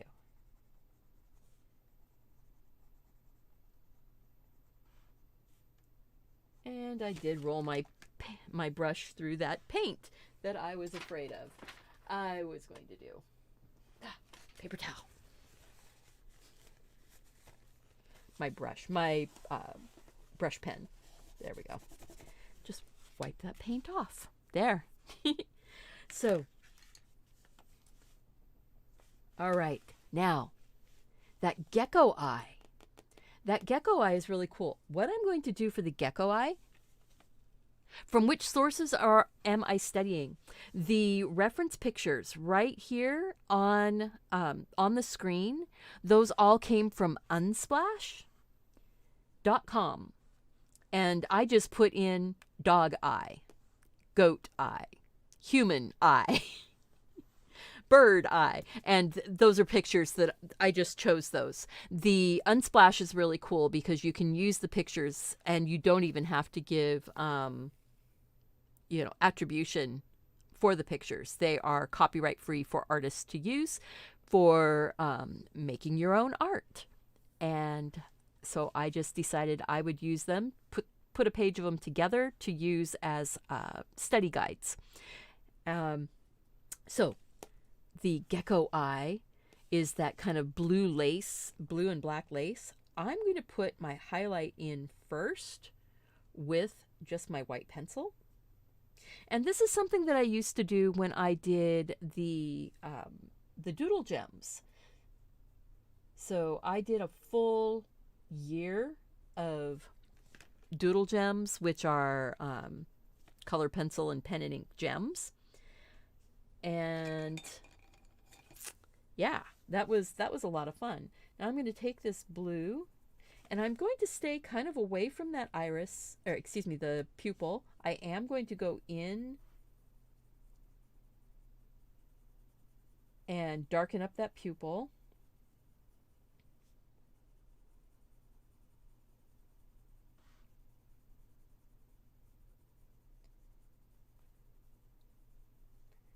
So now this is a little bit more brighter blue than the blue in that. So what I'm going to do is just grab a kind of gray color.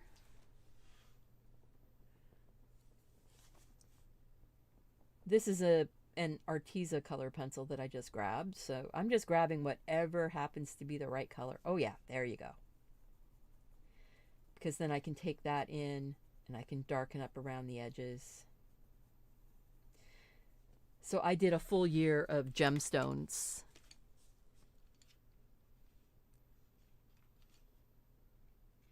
You think that the individual in the portrait doesn't matter as much as the structure of the face, right? Learning the structure of the face is definitely the key thing.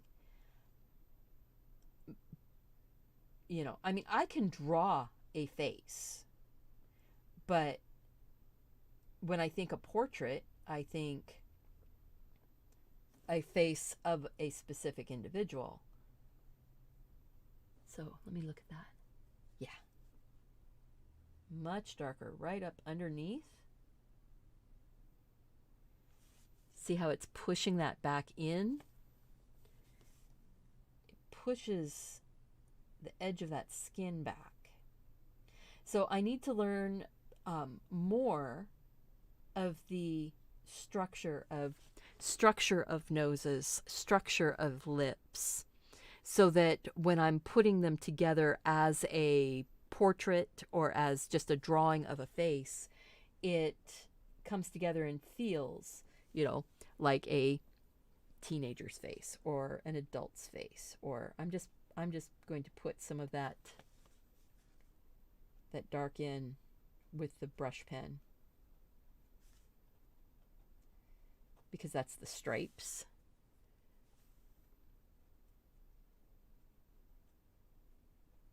There we go.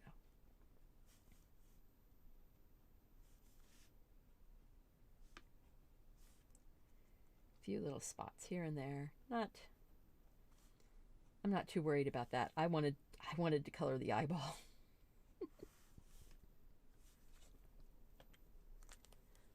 And then the goat, and then we'll zoom out and do the whole thing.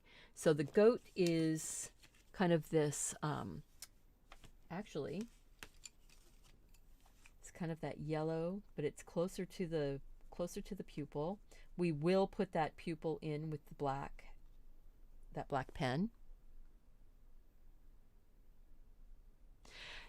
Your goal at the moment is to draw a recognizable picture of Emma Thompson. So is your goal to be able to freehand draw it, or is your goal to just get a drawing done? Because there's different techniques. If you are, working on your skills as totally freehand, then study. Just keep studying her face and do everything based on her face. If your goal is just to get it done, using a program like DaVinci to help you map out the actual structure can be very helpful. And truthfully, professional artists trace. Just telling you, the people who are going to tell you, oh, you can never trace, are beginners or people who don't work in art. Professional artists will trace. Now, they have learned how the structure of everything works. So you can, once you know what the map of the face is, the structure of it, the way shadows hit, then being able to go in and quickly get an outline trace down, so then you can do the involved contouring and everything with whatever color medium you're using. That is truthfully where the artistry is. Getting the, having the outline roadmap traced down, that just gets you your starting point. You're not cheating to trace the face. Just saying.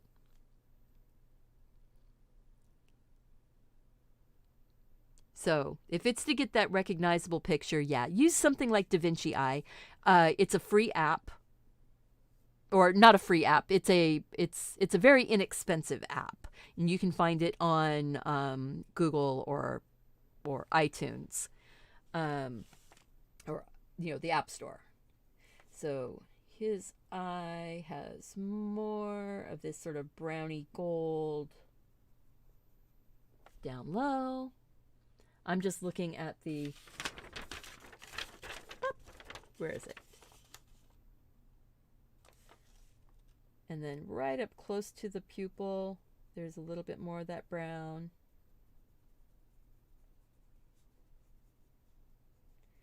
There's a bit of it showing up actually above also.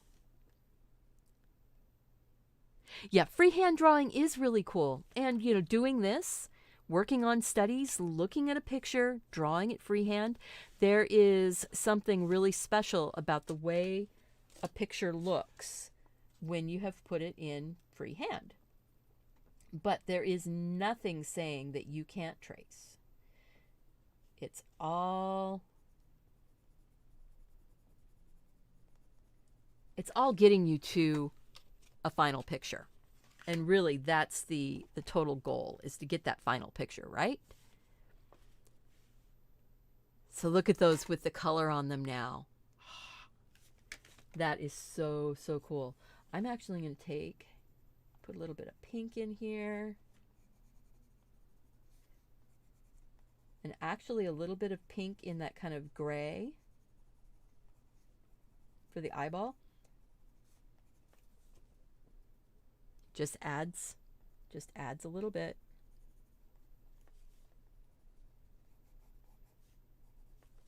There. And okay, yeah, I will. I'll take the bullet end.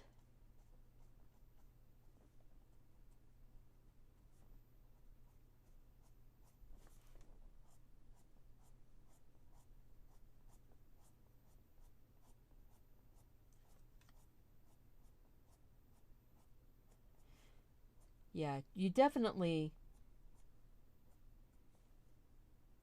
I truthfully believe that art is something that you experience, you play, you find,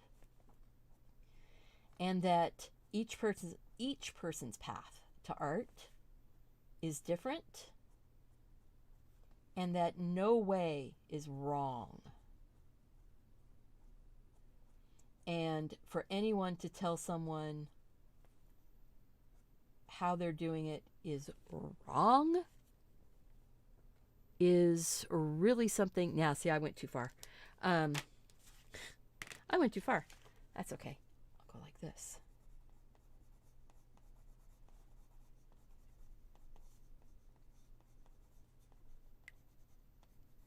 Look. I'll just make it back off a little bit. Maybe put a little bit of pink on her skin.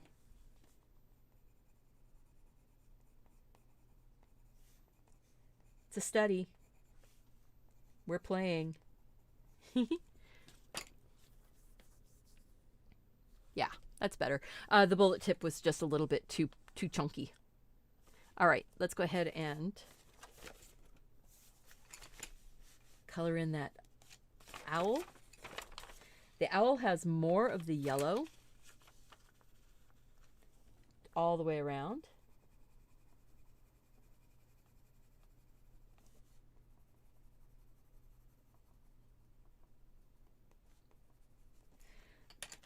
I've got my Prismacolor white. I'm going to put my highlights on. Now the neat thing about highlights, look at that. Doing it over the black. That is perfect because it gives you that really high spark and then it gives you that soft color. See, I can take just a tiny edge of white down here, sort of as a slight reflection, more of those feathers. I'm going to take one of these. I think I'll take the more orangey orange. I'm going to come around the edges. And I'm just layering my colors up.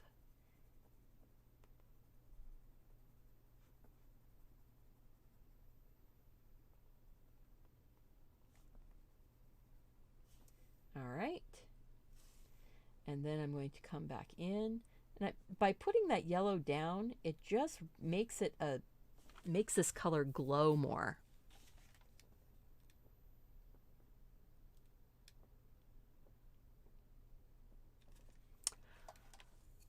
I've been doing art in some form all of my life.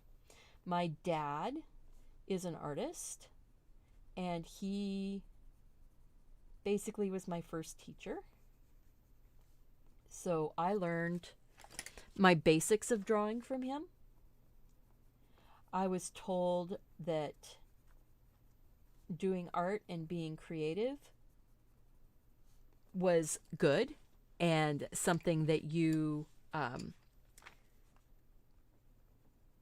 you could aspire to do more. So I did a lot of focus on art, just mostly self-taught. I took one drawing class in college, and that was because my boyfriend, who, hi honey, who became my husband, wanted to do an art class with me. So I took a beginner drawing class, art 101 drawing. And I did get the thing from the art teacher basically saying, what the heck are you doing here? Why aren't you in one of the more advanced art classes? And why aren't you, studying art? And I basically put upon myself that, if you wanted to be an artist, you would have a really hard time finding a job. As what, my parents didn't tell me that. My dad worked as an architectural draftsman. So, I mean, he had a job in art. But my brain said, art, you wouldn't get a job. So I went and did computer programming, data processing. And it was actually a lot of fun because it was puzzles, basically. Oh, yeah, I like that eyeball. That bird, yes, turned out really, really well.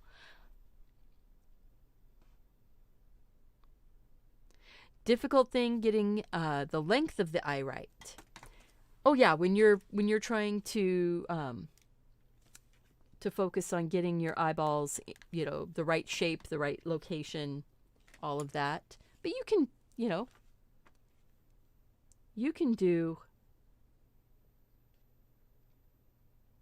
do it, and a lot of it is learning what the ratio of, if the eyeball is this big, how much space is in between.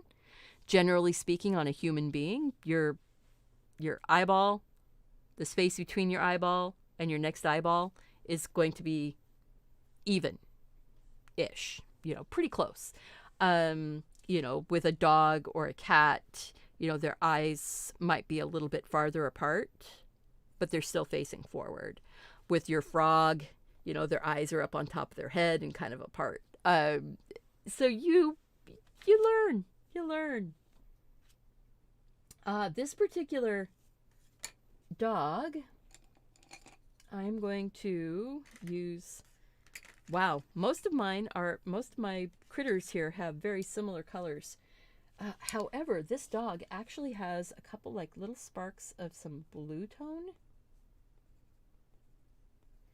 I like the sparks, those strange little extra colors that show up.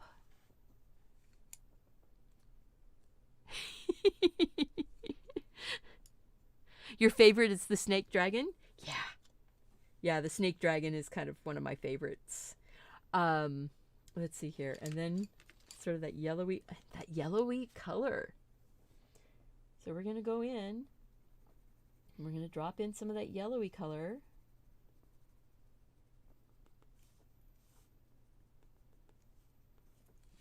And then we're going to bring some of this brown, just sort of working it in like the inside of an eyeball is very much like a cloud for the iris. You've got these different shapes and forms that can happen.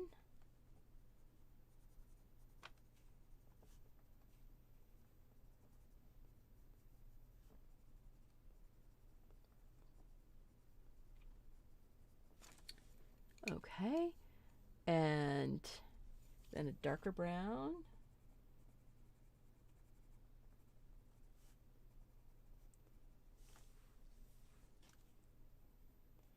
Pull that up in there.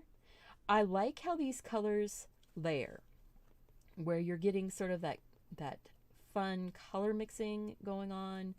It's layering up. It's not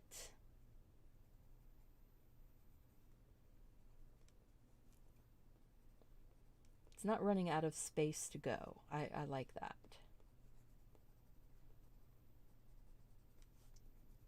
Darken that up there, shadow. Around there, shadow.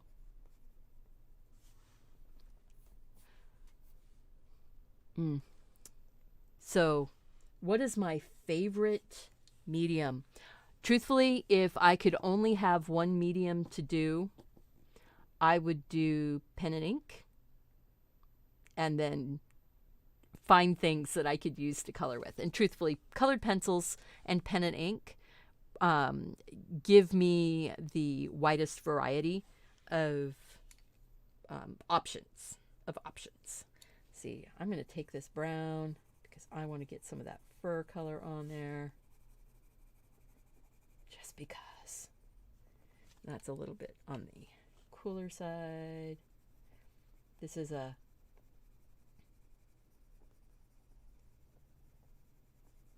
just to get some color on. I'm not going to color him in completely. I just wanted to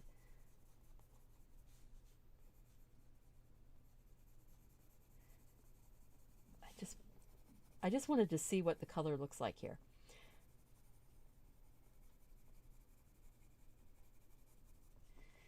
See, now I can just point people to this video at this point and say, okay, you wanted to know about me? Here you go. Oh, that's a red color. Oh, whoops. That was not the color I was grabbing.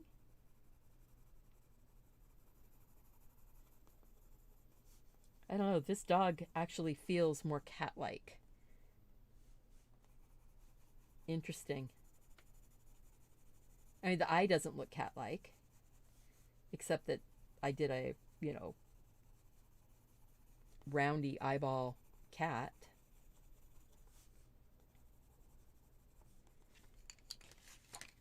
Get some of that yellow in there. Again, this is just goofing around.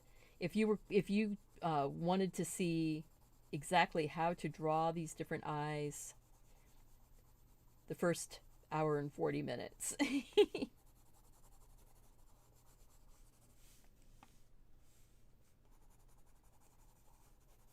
Oh yeah, I could see where I could just go and get lost, but I want to get that.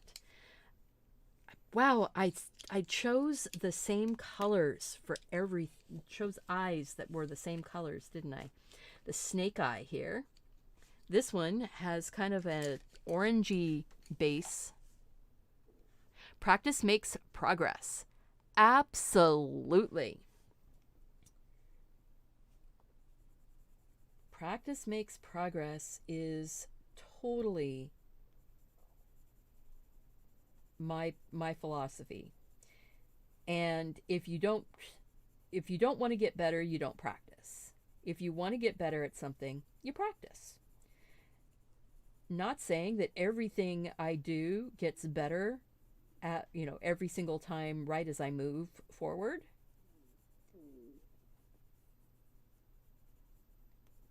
But I feel better about my art when I practice more.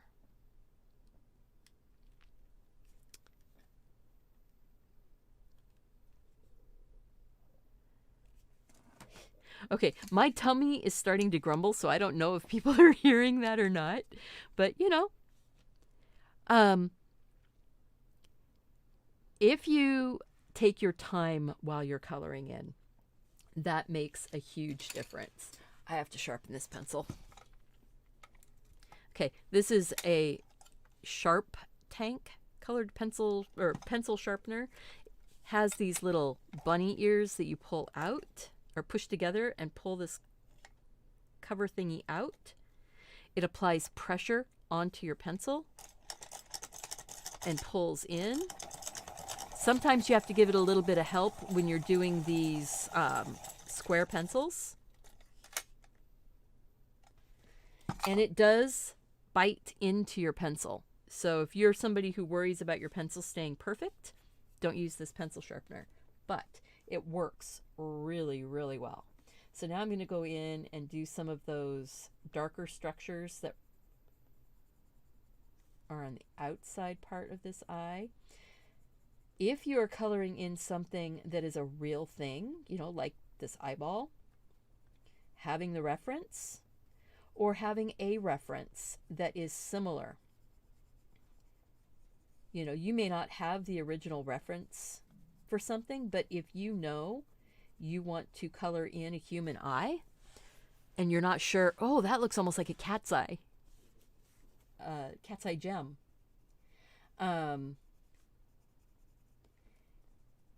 Doing a little bit of research, find a reference that is similar.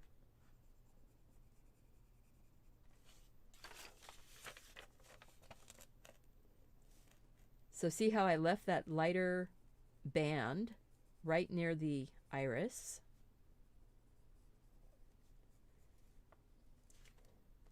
And right out here on this very far edge, I'm going to make sure that I keep it much lighter. So I'm going to put, the way you make something look lighter is you put something darker next to it. So you see how I just came back in with a little bit of that darker orange and I left that bit. That's all it took. It does remind me of the sharpeners from school, yes. Oh, let's see here. There's actually a highlight right here that I didn't see. So I'm going to see if my eraser will pull out any of that pencil. Oh, hey Mark. Setting on top of the table next to my chair should be the Prismacolor Colorase pencils. That might have an eraser that I can use.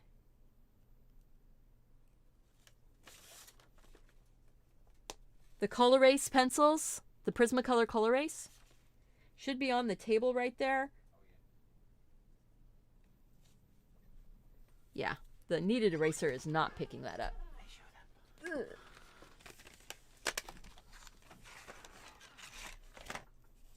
See, I just got these pencils, so I'm going to see if I can, yes, take some of that.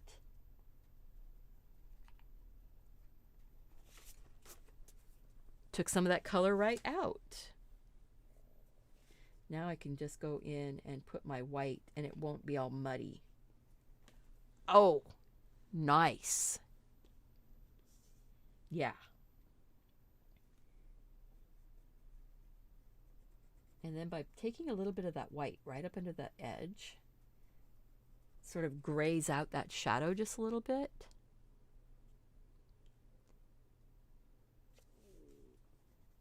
Put a little bit of that white highlight on here. Actually using the white right over that colored pencil or pen. Look at that. That pen happens to blur out with the colored pencil. I've never gone colored pencil over that ink before. That is so cool. Prismacolor pencil over the, oh, how neat. So Prismacolor pencil over the Uniball RT1, the ink. Now this ink is actually waterproof when you're doing watercolor. But apparently the Prismacolor ink will actually soften. Oh, neat. Yep, ring pour is a good place to start if you are doing the acrylic pouring. I haven't done acrylic pouring for over 2 years now. But the acrylic pouring videos on my channel are still the most favorite, or the most watched. Okay, so now we've got the frog eye left. And the frog eye is more to the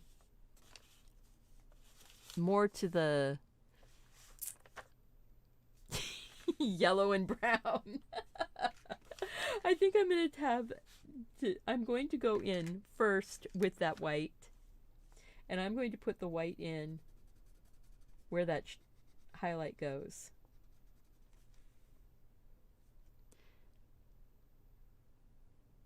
How much are the Prismacolor pencils better than okay, Prismacolor pencils are soft. They're very soft. They're prone to breaking if you drop them, so you don't drop your pencils on the floor. And they layer together really well, and they actually blend. They blend together. Whereas these oily pencils, they're kind of a harder pencil, but not as hard as the polychromo.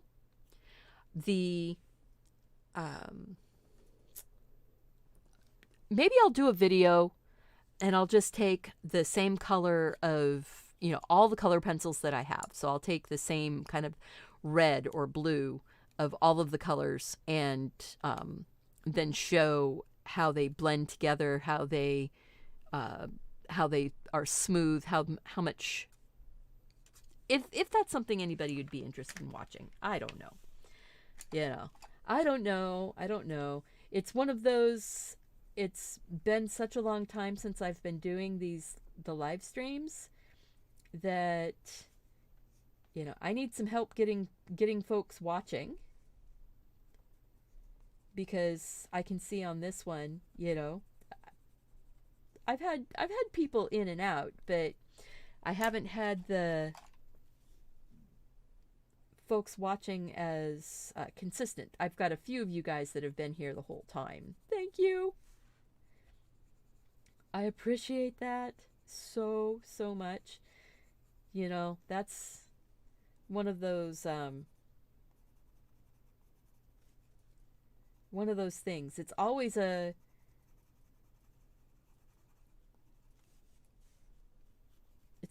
the battle of, do I look and see how many people are here or not?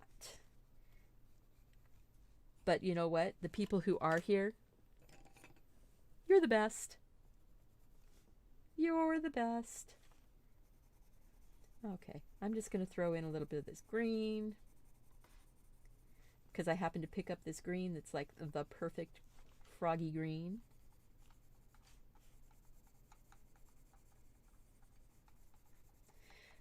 If you do this, please make sure and tag me if you post your pictures on Instagram or Facebook, or even on Pinterest, if that's some place that you like to share. I really just tag at Deliberatelycreative, the @ sign Deliberatelycreative, and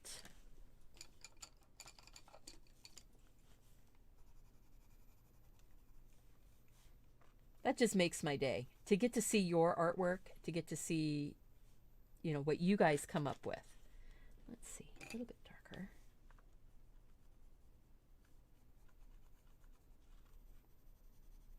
Still pretty bright.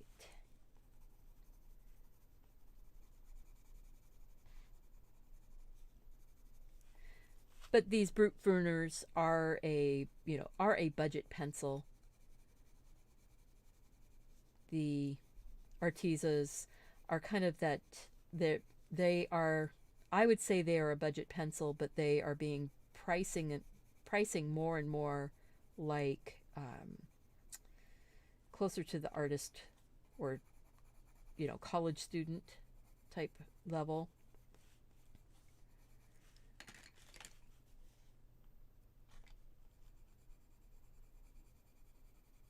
But you can layer these colors up. You can get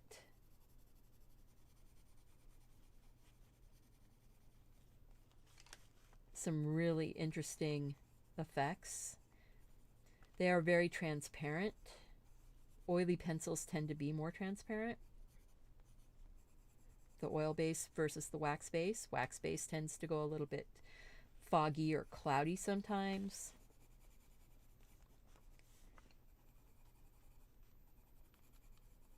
And now this is not, you know, a perfect coloring in. This is just, I just wanted a little bit of color on here so that it really felt more froggy. Yeah, if only the algorithm worked on quality versus quantity. Yeah. Oh, okay. So yeah, I'm pretty tickled by that. What do you say? I'm gonna pick up all these pencils and just put them in the jar. Get them out of the way so that they don't get knocked on the floor. Pick up my pen. So, of course, I didn't do them on separate pages where I could set them side by side. So we've got the snake, frog, tawny frogmouth, bird, and dog. And then we've got the human eyes, the goat, the gecko, and the cat. I'm pretty excited about this. I hope you guys enjoyed hanging out with me and, you know, playing along with me. If you did, make sure that you post that, tag me. Remember to go out and do something creative. Take care of yourself. I better look and see if there's anything else there. All right. Okay, I was just double checking. Take care of yourself so you can take care of those around you. And I want to see you back here again really soon. Bye-bye.